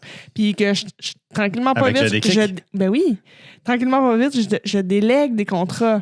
Puis là, j'essaie de trouver une manière pour rassembler la communauté de photographes puis pour être capable d'être là pour leur donner des contrats puis d'être capable de gérer tout ça parce que, mon Dieu, qu'on est bon. On est bon puis il y a du potentiel, mais ça se rend pas aux oreilles des clients. C'est ça qui est tough. Puis ça serait le fun d'avoir, tu sais, mettons, un jour, tu formes une agence de photographes, ce qui est ton rêve. Oui. Mais je le sais. Mais, puis tu sais, si je peux en faire partie puis t'aider là-dedans, je le ferai. Mais si, mettons, cette agence-là existe, je trouve que ça serait bien parce que si tu peux ratisser encore plus large pour avoir le plus grand nombre de clients, d'un, mettons, exemple, t'es la référence des Laurentides. Ce que je pense que tu vas devenir un jour. Mais si tu réussis à en arriver là, le but, c'est que plus que tu as de clients qui te connaissent, plus que le mot circule à travers la communauté entrepreneuriale de combien ça vaut un photographe pour un événement, ça coûte ça. Isabelle vaut ça, ça vaut ça. Tu sais, tu deviens une référence au niveau du prix parce que c'est un peu dommage des fois de compétitionner contre des low-ballers, excuse-moi l'expression, du monde qui soumissionne trop bas puis que tu as l'impression que tu es comme... ces gens-là sont bons, mais ils se font pas confiance. Puis là, toi, t'es bon, mais t'es obligé de baisser ton prix à cause de ça. Puis que t'as envie, puis là, toi, ça te coûte de la bouffe sur la table, ça te coûte... Ben, c'est ça. Puis là, c'est pas à moi à baisser mon prix pour ces gens-là. Mais je comprends aussi, au départ, on a tous pas le choix de se faire un nom, se faire connaître, tout ça. Ouais, ça se peut que vous voyez moins nos visages parce que monsieur décide de se laver, mais ça ne durera pas longtemps. Fait que, c'est ça. C'est important aussi à un moment donné de faire de se respecter là-dedans. Ben oui, c'est ça. Puis aussi d'être capable de donner le coup de pouce au photographe de faire OK, on part. Tu sais, je pars en business parce que je tripe faire ça. La seule affaire que j'ai pas, c'est les compétences en gestion. Moi, je les ai. C'est un peu ça, c'est drôle, tu te fais laver le doigt. Je me fais faire la toilette. Oui, j'adore. Fait que c'est pour ça que j'ai pas pris de photos en pandémie. C'est juste pour ça. Puis, tu sais, en fin de semaine, j'ai fait un shooting photo. On a eu du fun, là. C'était vraiment cool. c'est rare que je fais des shootings perso pour moi. C'est vraiment rare. C'est ça ta photo, j'ai vu tantôt sur Facebook. Oui. Un certain Vincent qui a fait une très belle photo. Merci, Vincent. Vraiment, là. Merci.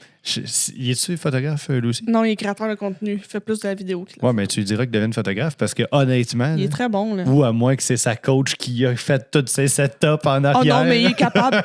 C'est drôle parce qu'on jase puis il comprend ce que je dis. Je suis comme. OK. C'est le fun par contre, mais oui. En tout cas, ta photo était. Et d'ailleurs, depuis quand t'es frisé de même? J'ai les cheveux naturels frisés. Ouais, mais c'est parce que tu ne m'as jamais frisé. Mais non, je sais. Mais bref, on revient. Puis en fin de semaine, je me suis dit, OK, Isa décroche. Ouais. Enjoy. Parce que quand je fais de la photo perso pour le fun, je pense tout à la job de la post-prod après, puis je trouve ça lourd.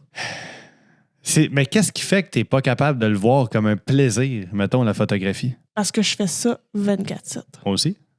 Moi, je sais. Moi aussi, je fais ça 24/7. Mais je suis capable de le voir comme un plaisir. Qu'est-ce qui fait je comprends. Ouais, je pense que c'est une bonne question. Oui, vraiment. C'est une question de passion. Puis c'est drôle parce que j'en parlais avec Vincent. J'ai l'impression que plus je vais en faire, plus je vais aimer en faire pour moi personnellement. Dans le sens où, par exemple, lui, il crée des vidéos, mais en dehors de ses heures de job. Fait que lui, il travaille 40 heures. Puis en plus, il filme du contenu, puis des vidéos, puis il publie 2-3 fois semaine. Je suis comme, tu te donnes la job. Il dit non, j'aime ça. Et voilà. J'ai fait, C'est comme le podcast. Ce qu'on fait en ce moment, est-ce que tu vois. Question. Trouves-tu que c'est plus un plaisir ou une job ce qu'on fait en ce moment comparé à la photographie? C'est un plaisir. Pourquoi? C'est quoi la différence entre ça et la photographie? Parce que, je sais pas, Pourtant, le lien humain... La post-prod, t'en as pas mal plus avec ça que tes photos. Là. J'en ai, mais je sais pas, je suis hype. Je suis comme, ça va être vraiment cool. Okay. Puis là, il va y avoir des gens qui vont l'écouter, puis on va être Combien des de temps gens... t'as perdu la semaine passée à faire ça? 8 heures. Voilà, t'as mis 8 heures de ton énergie là-dedans, mais t'as pas vu ça. Moi, là, quand tu me dis ça, c'est parce que moi, ça, c'est pas un job, le podcast. L'animer, c'est un plaisir incroyable. Ce qu'on fait, là, c'est un plaisir. Le après, là, si mettons, là, moi, dans mon podcast personnel, tu me dis, Antoine, là, je fais toute ta post-prod tout le temps, ce que tu fais déjà là, mais pour mon autre podcast, le Made in Québec podcast. Si tu me dis ça, mettons, là, bye le chant, on dit salut tout le monde. Bon. Puis si tu me dis ça, mettons, demain matin, moi, je t'engage sûr et certain parce que c'est ça, moi, ça me fait faire des boutons. Je n'ai aucun plaisir à faire ça. Je n'ai vraiment pas de fun. Je déteste. C'est vraiment c'est ce qui me fait reculer le plus dans le monde du podcast. C'est tout ce qu'il y a après quand on paye sur off. Ça, j'haïs ça. Mais la photographie, jamais ça me fait ça. Moi, mes retouches, là, je me pars un petit podcast, un petit rum and coke. Ben oui. Shake Shock. Des fois, là. Pas tout le temps. Mais, tu sais, mettons, un petit moment relax, mon moment préféré, ça serait ça, là, mettons. Je retouche mes photos quand j'ai pas un contrat qui me mette un gun sur la tempe. Là. Ça, je vais en parler absolument avant la fin de l'épisode, d'ailleurs. Il reste un sujet, fait qu'il faut en parler. Oui, ça, c'est sûr et certain. Puis c'est vraiment, vraiment important, le côté cœur, là, c'est vraiment important. Ouais. Puis qu'est-ce qui fait que, justement, quand j'arrive devant mon ordi, je me sens bien quand je fais mes retouches comme les aurores, tout ça. J'ai fait ça, là, il était rendu tard, là, c'était rendu le matin, littéralement, il faisait super clair. J'étais de même devant mon ordi, j'étais heureux au bout. Moi, c'était pas de la tâche, c'était pas une job, là, parce que je le faisais pour mon bien personnel. Mais ça le fait pas. Toi, c'est l'inverse. Ouais. C'est vraiment spécial. Tu voulais dire faire des jobs de cœur, puis le côté super difficile de travailler avec des clients qui sont hyper exigeants. Là. Toi, je sais que tu as de la misère avec ça. Là. Toute la pression. C'est en écoutant le podcast Focus Nature hier, justement, avec Jérémy. On les re-salue. Re-salue, parce qu'étant donné qu'on s'inspire d'eux autres aujourd'hui, je veux pas avoir l'impression de les copier, puis c'est totalement un peu différent, un peu ce qu'on a fait. On n'a pas le même parcours, on n'a pas non plus la même vision. Angle, la même chimie, on a tous des différents. C'était juste une inspiration, puis je pense que c'est important de les saluer dans leur travail. Puis ce que j'ai pensé, c'est qu'en écoutant le podcast, c'est pour ça que je vous dis, souvent, les gens qui écoutent un podcast réfléchissent par après ou pendant l'épisode. Moi, ça me fait toujours ça. Pendant l'épisode, je tombe dans une bulle de concentration. Puis surtout, quand je retouche mes photos, ça m'aide à me focusser un petit peu. Puis j'ai réalisé quelque chose. J'ai dit, c'est vrai. C'est ça le déclic dans mon cas, que j'ai eu un bout plus sombre, je pourrais dire, dans la dernière année. Là, mettons, fin de l'automne, début de l'hiver. Là, je me confie dans le podcast à titre personnel. Mais non, c'était un moment que j'étais en questionnement sur vraiment la suite des choses. Ouais. Je pense que c'est important de se questionner, c'est important de se remettre en question sur son avenir. Est-ce que je me vois encore faire ça? Je me vois encore avoir ces horaires-là typiques? Parce que, tu sais, un peu comme les gars disaient, les gens voient le résultat de nos photos ou les vidéos sur nos réseaux sociaux. Puis ils pensent comme c'est-tu le fun de votre job? Parce qu'ils voient juste le beau côté, le côté rose de la photographie. Tu sais, comme Rose, c'est que de dire, la photo d'Aurore, j'ai pris en fin de semaine, genre, wow, c'était cool, t'es chanceux d'avoir vu ça. Arrêtez de me dire que je suis chanceux. Il n'y a pas de chance. Il n'y a aucun de mes contrats que j'ai par chance. La job. J'ai créé ma chance, j'ai créé mes opportunités, puis oui, j'ai travaillé fort pour en arriver là. Puis même que ça soit une photo d'un aurore boréale, j'ai passé une nuit, 1 heure, 2 heures, 3 heures à la regarder dans le ciel. Le moment des essais-erreurs, des tentatives, des angles, c'est ça la photographie. Fait que tout le behind the scenes, aussi, comme eux qui sont photographes animaliers, qui doivent passer 7-8 heures dans le bois à attendre. Pour peut-être manquer leur shot. Ça se peut qu'ils fassent 12 heures de route pour aller à un spot qu'ils ont entendu que ça, t'as des bonnes chances de voir une meute de caribou. Puis là, t'arrives là-bas, finalement, il n'y en a pas, puis ils ont juste trouvé des traces à terre, puis ils retournent chez eux bredouille. Ils payent pour ça, puis c'est eux autres, c'est tant pis pour toi. Fait que, tu sais, au final, le travail, la patience, la détermination, la persévérance, tous les gens ne voient pas ça que ça prend pour en arriver à ce résultat-là aujourd'hui, puis beaucoup d'essais-erreurs. Puis moi, quand je suis arrivé à cette remise en question-là, c'était ça, c'était de dire, je sais tout ce que ça m'a pris pour en arriver là, puis je suis arrivé à la fin de l'année, puis je me sens même pas satisfait de ce que j'ai fait. Pourquoi? Parce que je faisais trop de contrats qui n'étaient pas des contrats de cœur. Ce qu'on fait aujourd'hui, je l'avais arrêté mon podcast pendant les 2 dernières années. Je me sentais plus sur mon X, même si j'ai fait ma meilleure année au niveau salarial, je me sentais pas sur mon X. Parce qu'on est en même place. Exact. On était au même endroit, puis on se suit aussi au niveau salaire depuis 3 ans, puis c'est vraiment, à chaque fois que, comme on a une évolution positive à chaque année, mais ça fait pas qu'on est tant plus heureux à la fin de l'année. Puis plus qu'on travaille, plus qu'on sent qu'on a une capacité maximum. Ah, il est de retour. Oui. Hop, attends, il va jouer ses micros. Attends un peu.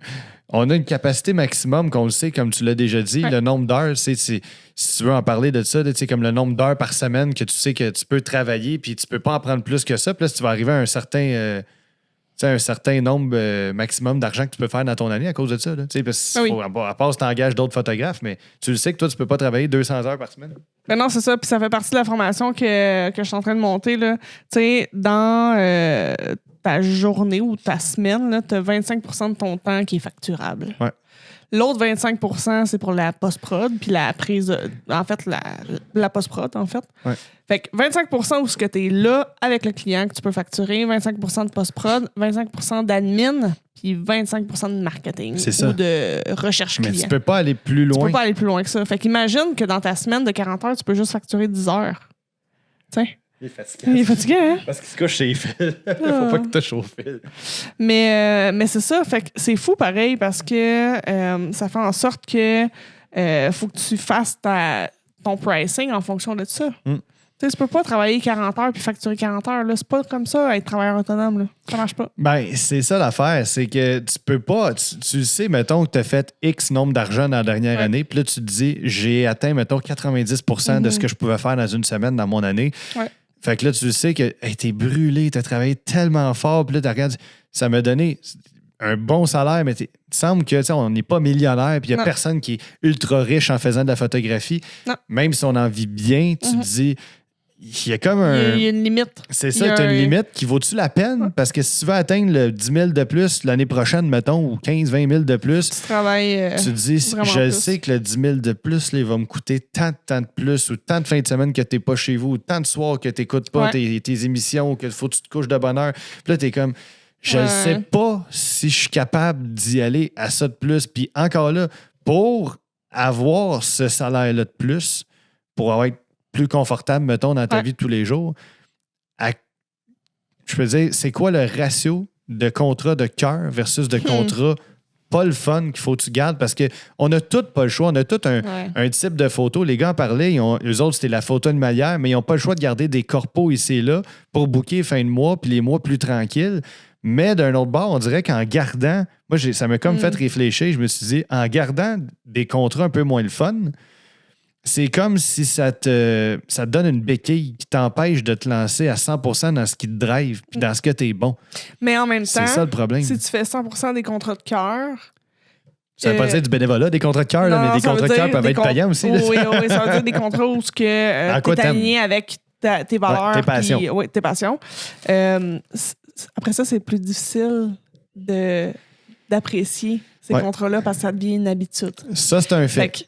C'est comme travailler dans sa passion tous les jours. C'est ça. Mais on est-tu capable de faire 20 de contrats de merde puis 80 de contrats de cœur au lieu de 50-50? Tough, c'est là le bout important, puis tu fais bien de le mentionner, c'est de trouver le juste milieu, le bon fit, l'équilibre, le fameux équilibre. Je l'avais perdu, ça. Ouais. J'étais à un bon 90 contrats de... Pas de merde, des contrats que j'aime pas faire, que pour l'argent.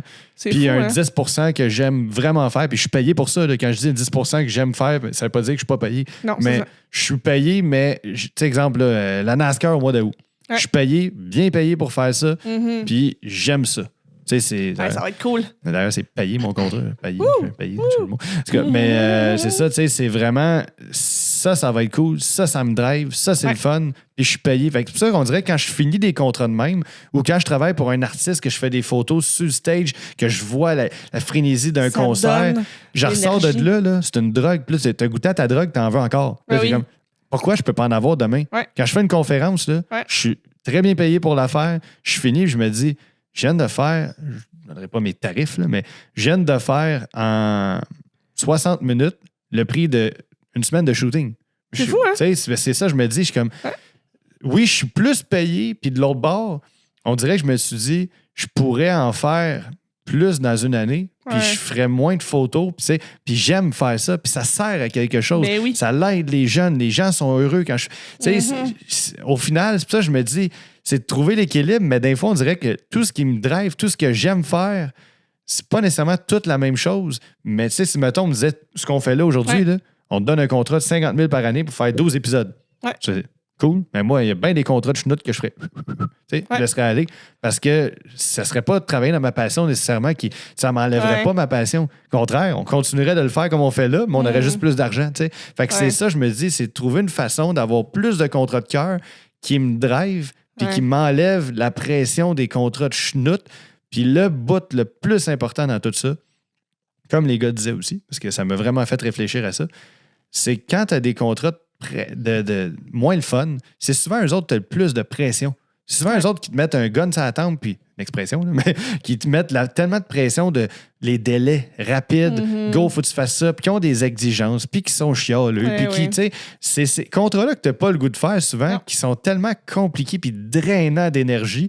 Puis les contrats les plus fun, qui sont des fois les plus payants en plus, puis que c'est contrats de cœur, ça vient dans tes valeurs, ils sont pas chialeux, tu finis là, tu sais, prends ton temps, t'as 2 semaines pour retoucher les photos, puis tes envois sont tellement belles tes photos, puis voyons, c'est tellement simple avec eux autres, tu sais, ben, on dirait que tu prendrais que ces clients-là. Ouais, mais moi, j'ai quasiment que ces clients-là, parce que... T'as fait un tri avec le temps, là. Ben, c'est pas juste ça, c'est parce que... T'es attires. Oui, je les attire. Ben oui, d'un sens, mais d'un autre sens, quand je vois que ça n'a pas de bon sens ce qu'ils me demandent au préalable, quand j'analyse le client, quand je le rencontre, quand j'y parle, j'ai pas une bonne vibe, je le signe pas, là. Tu le sens. T'écoutes ta petite voix dans toi, là ou là, je sais plus trop, là, mais quand elle te parle et qu'elle te dit... C'est votre instinct, ça. C'est peu importe dans ce que vous faites dans la vie. On a tout un instinct, des fois plus fort, des fois on ne l'écoute pas. Puis c'est important vraiment de prendre le temps de l'écouter et de dire hey, c'est peut-être pas le bon client, celui-là. Exactement. Je suis peut-être mieux d'en perdre un, comme on dit. Un de perdu, 10 de retrouvé, c'est ça? Ouais, c'est niaiseux vrai, parce que... Ben oui, c'est ça. Puis tu vas dire non à ce client-là, puis check bien ça. Il va y avoir plein de clients qui vont t'appeler, puis ça, c'est la loi de l'attraction. Là. Fait que faut pas avoir peur de dire non. Ouais. Jusqu'à une certaine limite. Au début, c'est plus tough, parce que ça fait peur, parce qu'on a besoin d'argent. C'est ça. C'est important de le faire quand même. On tombe dans une bulle, des fois, rationnelle. Moi, je parle pour moi, surtout. Là.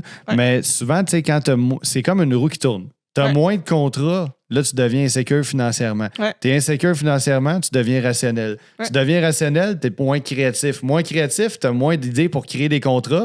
Puis au final, tu as moins d'opportunités. Fait que là, ça repart encore dans la bulle négative.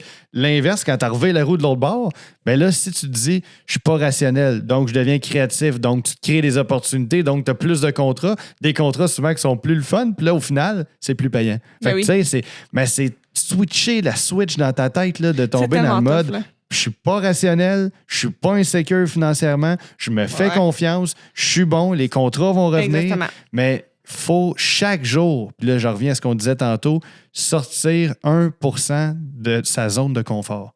Chaque jour, 1% par jour. Que ça soit de brosser les dents de la gauche, que ça soit de mettre un bas de l'autre bord, c'est aussi niaiseux que ça. Tu fais un petit détail. Ouais, défais les billets perceptifs, les billets cognitifs dans ta tête pour t'habituer à sortir de ta zone de confort. Ouais. Tu sais, être entrepreneur, là, c'est de faire.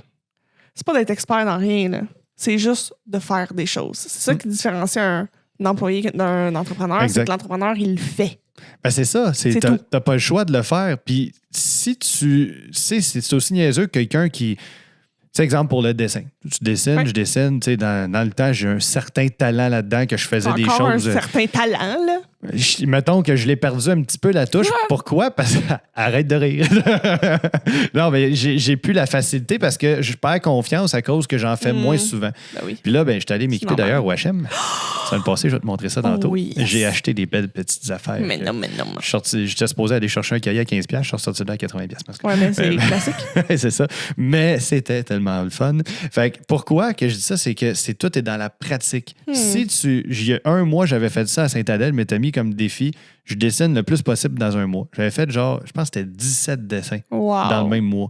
Puis je travaillais à temps plein quand même. Le soir, je faisais ça la nuit, un petit 2 heures là, un petit 2 heures là. J'avais amélioré ma rapidité. Je passais d'un dessin qui me prenait 25 heures à faire à 7 heures, puis il était même plus beau. Puis ma touch, là, mon coup de crayon, je développais. À un moment donné, moi, je fais des portraits, surtout, là, pas fusain, mais mine, HB, tout ça.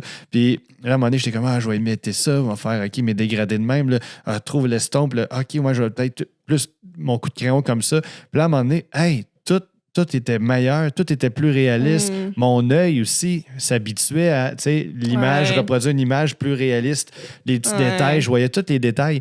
Mais la photographie, c'est la même chose. Si chaque jour, tu te dis, moi, ça me rend inconfortable prendre des portraits. C'est ce que tu m'as demandé de faire, Luco. Là. Tout ce que dans ma zone de confort, là, moins 1000, là, j'étais là-dedans. Là. C'est prendre des conférences dans un colloque, des gens qui... C'est un sujet très sérieux, des gens qui... Tu sais, t'es dérange, je veux pas, quand tu les prends en photo. C'est pas un univers que je suis habitué non plus de travailler avec. Fait que ça me sortait. Mais pourquoi j'ai dit oui? C'est que fallait que je sorte de ma zone de confort. Puis je remarque qu'à chaque fois, je m'améliore, puis c'était tellement pas dans ma tasse de thé, mais je m'améliore. Puis là, même, j'étais fier. Je suis sorti du contrat, j'ai dit, je serais peut-être pas aussi sacoche que tes photos. Mais c'est pas grave. Il y en avait des méchants belles. Ben, c'est ça. Au final, tu sais que t'as pas 100% de ratio de bonnes photos, mais je me suis dit... tout le monde. C'est ça, c'est le même partout. Mais le but, c'est de... Regarde, j'étais pas confortable, mais je suis fier de l'avoir fait. Puis si c'est juste de sortir, puis tu pognes ton appareil photo, tu pars en vélo, je l'ai déjà fait souvent, là. Pars en vélo, va dans ton centre-ville, là, puis dis, aujourd'hui, là, je me force à prendre 10 belles photos. C'est juste ça ton objectif de la journée. 10 belles photos. Que ce soit n'importe quoi, que ce soit un être humain, que ce soit quelqu'un qui dit « Hey, je peux te faire un portrait? » Moi, ça m'arrive souvent de croiser quelqu'un, lifestyle, de dire « Je suis dans un événement où, tu sais, comme en Gaspésie, j'avais croisé quelqu'un sur le top d'une montagne, puis « Hey, je vais prendre une photo de vous puis votre fille ensemble en train de monter la montagne, tout ça. » Merci beaucoup, je suis photographe professionnel, voici ma page. D'un, ça me fait de la pub, gratuit. De deux, ça me fait pratiquer, ça me fait sortir de ma zone de confort, ça me fait interagir avec des gens, puis tu t'offres un beau souvenir en plus à la personne. Sinon, c'est juste de prendre un bâtiment, que ce soit un coucher de soleil, que ce soit... Tu sais, ou fais-toi un checklist au début de la semaine, défi de la semaine, je veux prendre ça en photo. Ou c'est juste de parler à un inconnu. C'est pas obligé de peut-être de la photo. Parler à un inconnu, offrir mes services à une entreprise que je connaissais pas au début de la semaine. Ça, c'est vraiment... Tu veux savoir de meilleur? Je suis allé au salon de l'emploi. Ben oui, je sais. J'ai pris des photos, là. Oui, je sais. Mais quand je suis parti de ton contrat avec Hugo, toi, tu revenais du salon d'emploi. Moi, j'étais allé au salon de l'emploi en sortant. Ah ouais, nice. J'étais brûlé bien raide, en plus. J'étais arrivé là avec ma casquette toute. Là, tu dis, pourquoi tu cherches une job? Pas en tout. J'étais arrivé là, j'ai eu un flash. Je vais rentrer là au salon de l'emploi avec des cartes d'affaires. Il y a tous des business là-dedans qui cherchent peut-être un photographe pour un party de Noël, n'importe quoi, tu sais. C'est pas, tu sais. Fait que je suis allé là, il y en a qui m'ont regardé croche. OK, tu viens proposer tes services dans un salon de l'emploi, mais nous autres, on cherche des employés, pas des contacts. C'est pas grave. Il y en a qui ont trouvé ça original. Ah, c'est cool, c'est différent. C'est le fun que tu viennes. On sait pas. Moi, je m'étais dit, j'avais pas assez sorti de ma zone de confort cette journée-là. Mais non, c'est ça. Il en manquait une shot notch. de plus. Mais oui. Point. Tantôt, on a parlé de réseaux sociaux. on remet ce point-là dans un prochain épisode. Ouais, c'est un gros épisode de marketing quand même. C'est un méchant gros morceau. Puis, je veux vraiment savoir, dans cet épisode-là, on va parler, toi, l'impact des réseaux sociaux sur ta business, puis moi, la mienne, parce que c'est complètement différent. Là, c'est vraiment TikTok. Ouais, mais TikTok, attends, Instagram. Tu vas vraiment être surpris parce que... Isa, la photographe sur TikTok. Ouais, ça, allez voir ça. Fait que ça, on prend cette information-là, puis on le switch dans un autre épisode. Dernier point avant qu'on se laisse, parce que nous autres, on aime ça faire ça longtemps. Hein? 1h30, ça va être le range, je pense. Oui, c'est ça, exactement. Aujourd'hui, là, qu'est-ce que tu aurais fait différemment? Oh mon Dieu, grosse question. Business? Ouais. Pour ça, je regarde pas tes questions avant parce que je veux pas me préparer à l'avance. Que ça soit authentique. Ben même moi, j'ai même pas répondu à mes propres questions. C'est parfait, ça. C'est ces questions, ben, c'est pas quoi répondre. Non. Exact. Écoute, mon Dieu, on dirait Poudlard, cette photo-là. C'est vraiment beau. Je suis pas sûr que j'aimerais ça aller là, finalement. Je pense que j'aurais un petit vertige puis un peu peur. Ah oui. Hein? Ouais. Fait que non, qu'est-ce que je ferais différemment? Une chose, là. Moi, ça serait vraiment, je pense. Ben, je comprends pourquoi je l'ai fait. Peut-être pas je referais des choses différemment, mais j'essaierais d'autres choses si je pouvais comme faire une prise 2, mettons. Je comprends. Pendant la COVID, je comprends qu'on n'a pas eu le choix de s'adapter, tout ça. Sauf que moi, ce qui a fait, j'étais un spécialiste d'une chose, le sport, l'événementiel. Je suis sorti de la COVID, des gens se sont dit, il est capable de faire tout en photo. J'ai plein de propositions, des mariages, des femmes enceintes, je fais pas ça, moi, tu sais. Mais là, à un moment donné, comme, je me suis mis à dire oui à tout. Puis c'est ça qui m'a brûlé. Fait que si j'avais à refaire les choses différemment, je suis satisfait de mon évolution, je suis satisfait d'où ce que je suis rendu, mais je vois d'autres photographes qui ont été au même niveau à ce moment-là et qu'eux ont percé. Ça ne veut pas dire que j'aurais voulu ça parce que ce milieu-là, tu sais, la photographie sportive, journalistique, tout ça, tu sais, travailler pour un média, des affaires la même. Je le sais maintenant, j'ai déjà un peu fait de contrat avec eux, puis je sais c'est quoi. Les demandes, l'impact, le stress, retoucher sur place, tu n'as pas le temps. Quelque chose, là. Mais il y a une partie de moi qui aurait quand même eu le goût de le vivre. Fait que je suis pas frustré de l'évolution ou déçu de mon évolution. Mais si j'avais à refaire, j'aurais peut-être un peu plus cru à mon potentiel puis continuer de pousser dans ce sens-là. Tellement. Et moins peut-être promouvoir mes photos d'un peu de tout. Parce que j'ai l'air d'un gars qui fait tout. C'est juste ça. J'aimerais plus être vu comme un spécialiste. Pas pour rien que ma page Facebook, c'est Antoine Meunier, photographe sportif. Puis même aujourd'hui, quand les gens me disent « Ah, toi, t'aimes ça faire du sport », la vérité, c'est que oui, j'aime faire du sport. Mais pas n'importe quoi. Mais c'est ça, tu sais, c'est comme le curling, ça me tente plus ou moins, tu sais. Non, mais c'est ça pareil, là.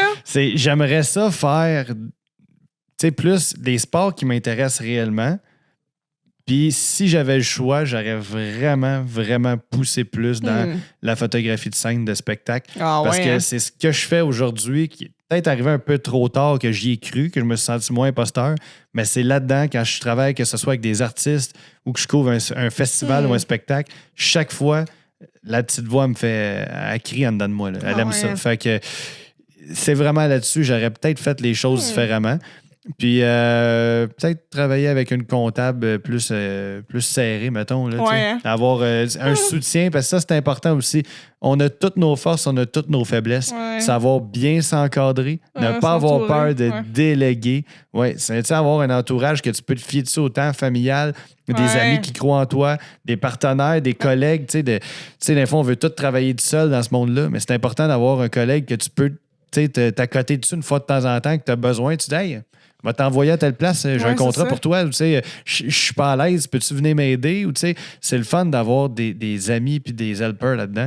Fait que c'est peut-être juste ça, peut-être que je m'entourais différemment, mais je suis content de l'évolution que j'ai en général. Et toi? Moi, qu'est-ce que je ferais différemment si j'avais à repartir ma business? Je pense que je sortirais de ma zone de confort plus rapidement. Moins dans le portrait, mettons? Non, plus dans ma perception de mes compétences. Je briserais mes biais mentaux plus rapidement.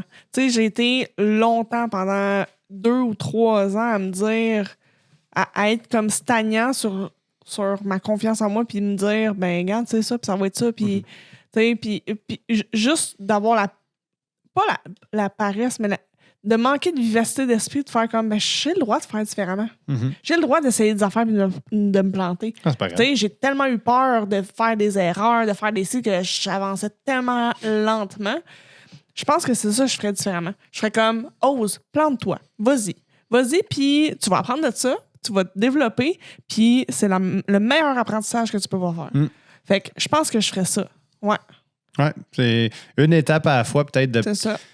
Peut pas dire brûler des étapes, mais peut-être d'y aller un petit peu plus comme...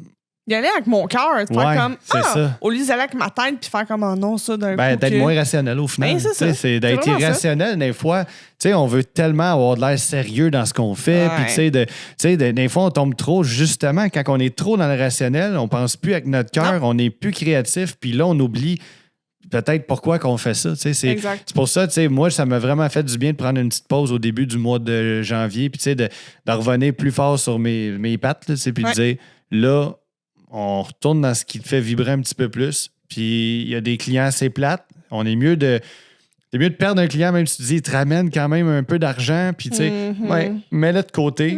Repars-toi du bon bord. Puis avec des clients plus qui te tiennent à cœur. Ça va libérer de l'espace pour des clients meilleurs. Exact. Ou pour des beaux projets comme on fait là. Pour des beaux projets de podcast. Hey Antoine. On a oublié une chose. Quoi? On a oublié de poser une question. Oui, c'est quoi la question? Je sais pas. Je comprends pas. Vous autres, c'est quoi que vous feriez différent? Non, oui, le pire, c'est aussi niaiseux de... Parce que j'aime ça qu'on parle à notre public, surtout que là, on commence à avoir une belle communauté dans le déclic. On a atteint le 100 abonnés sur Facebook. Fait qu'allez vous abonner. Maintenant, on a dit la semaine passée qu'il n'y avait pas de page Facebook. Puis là, il y en a un qui s'est tenté d'en créer une page la semaine passée, avec l'aide de ma collègue ici.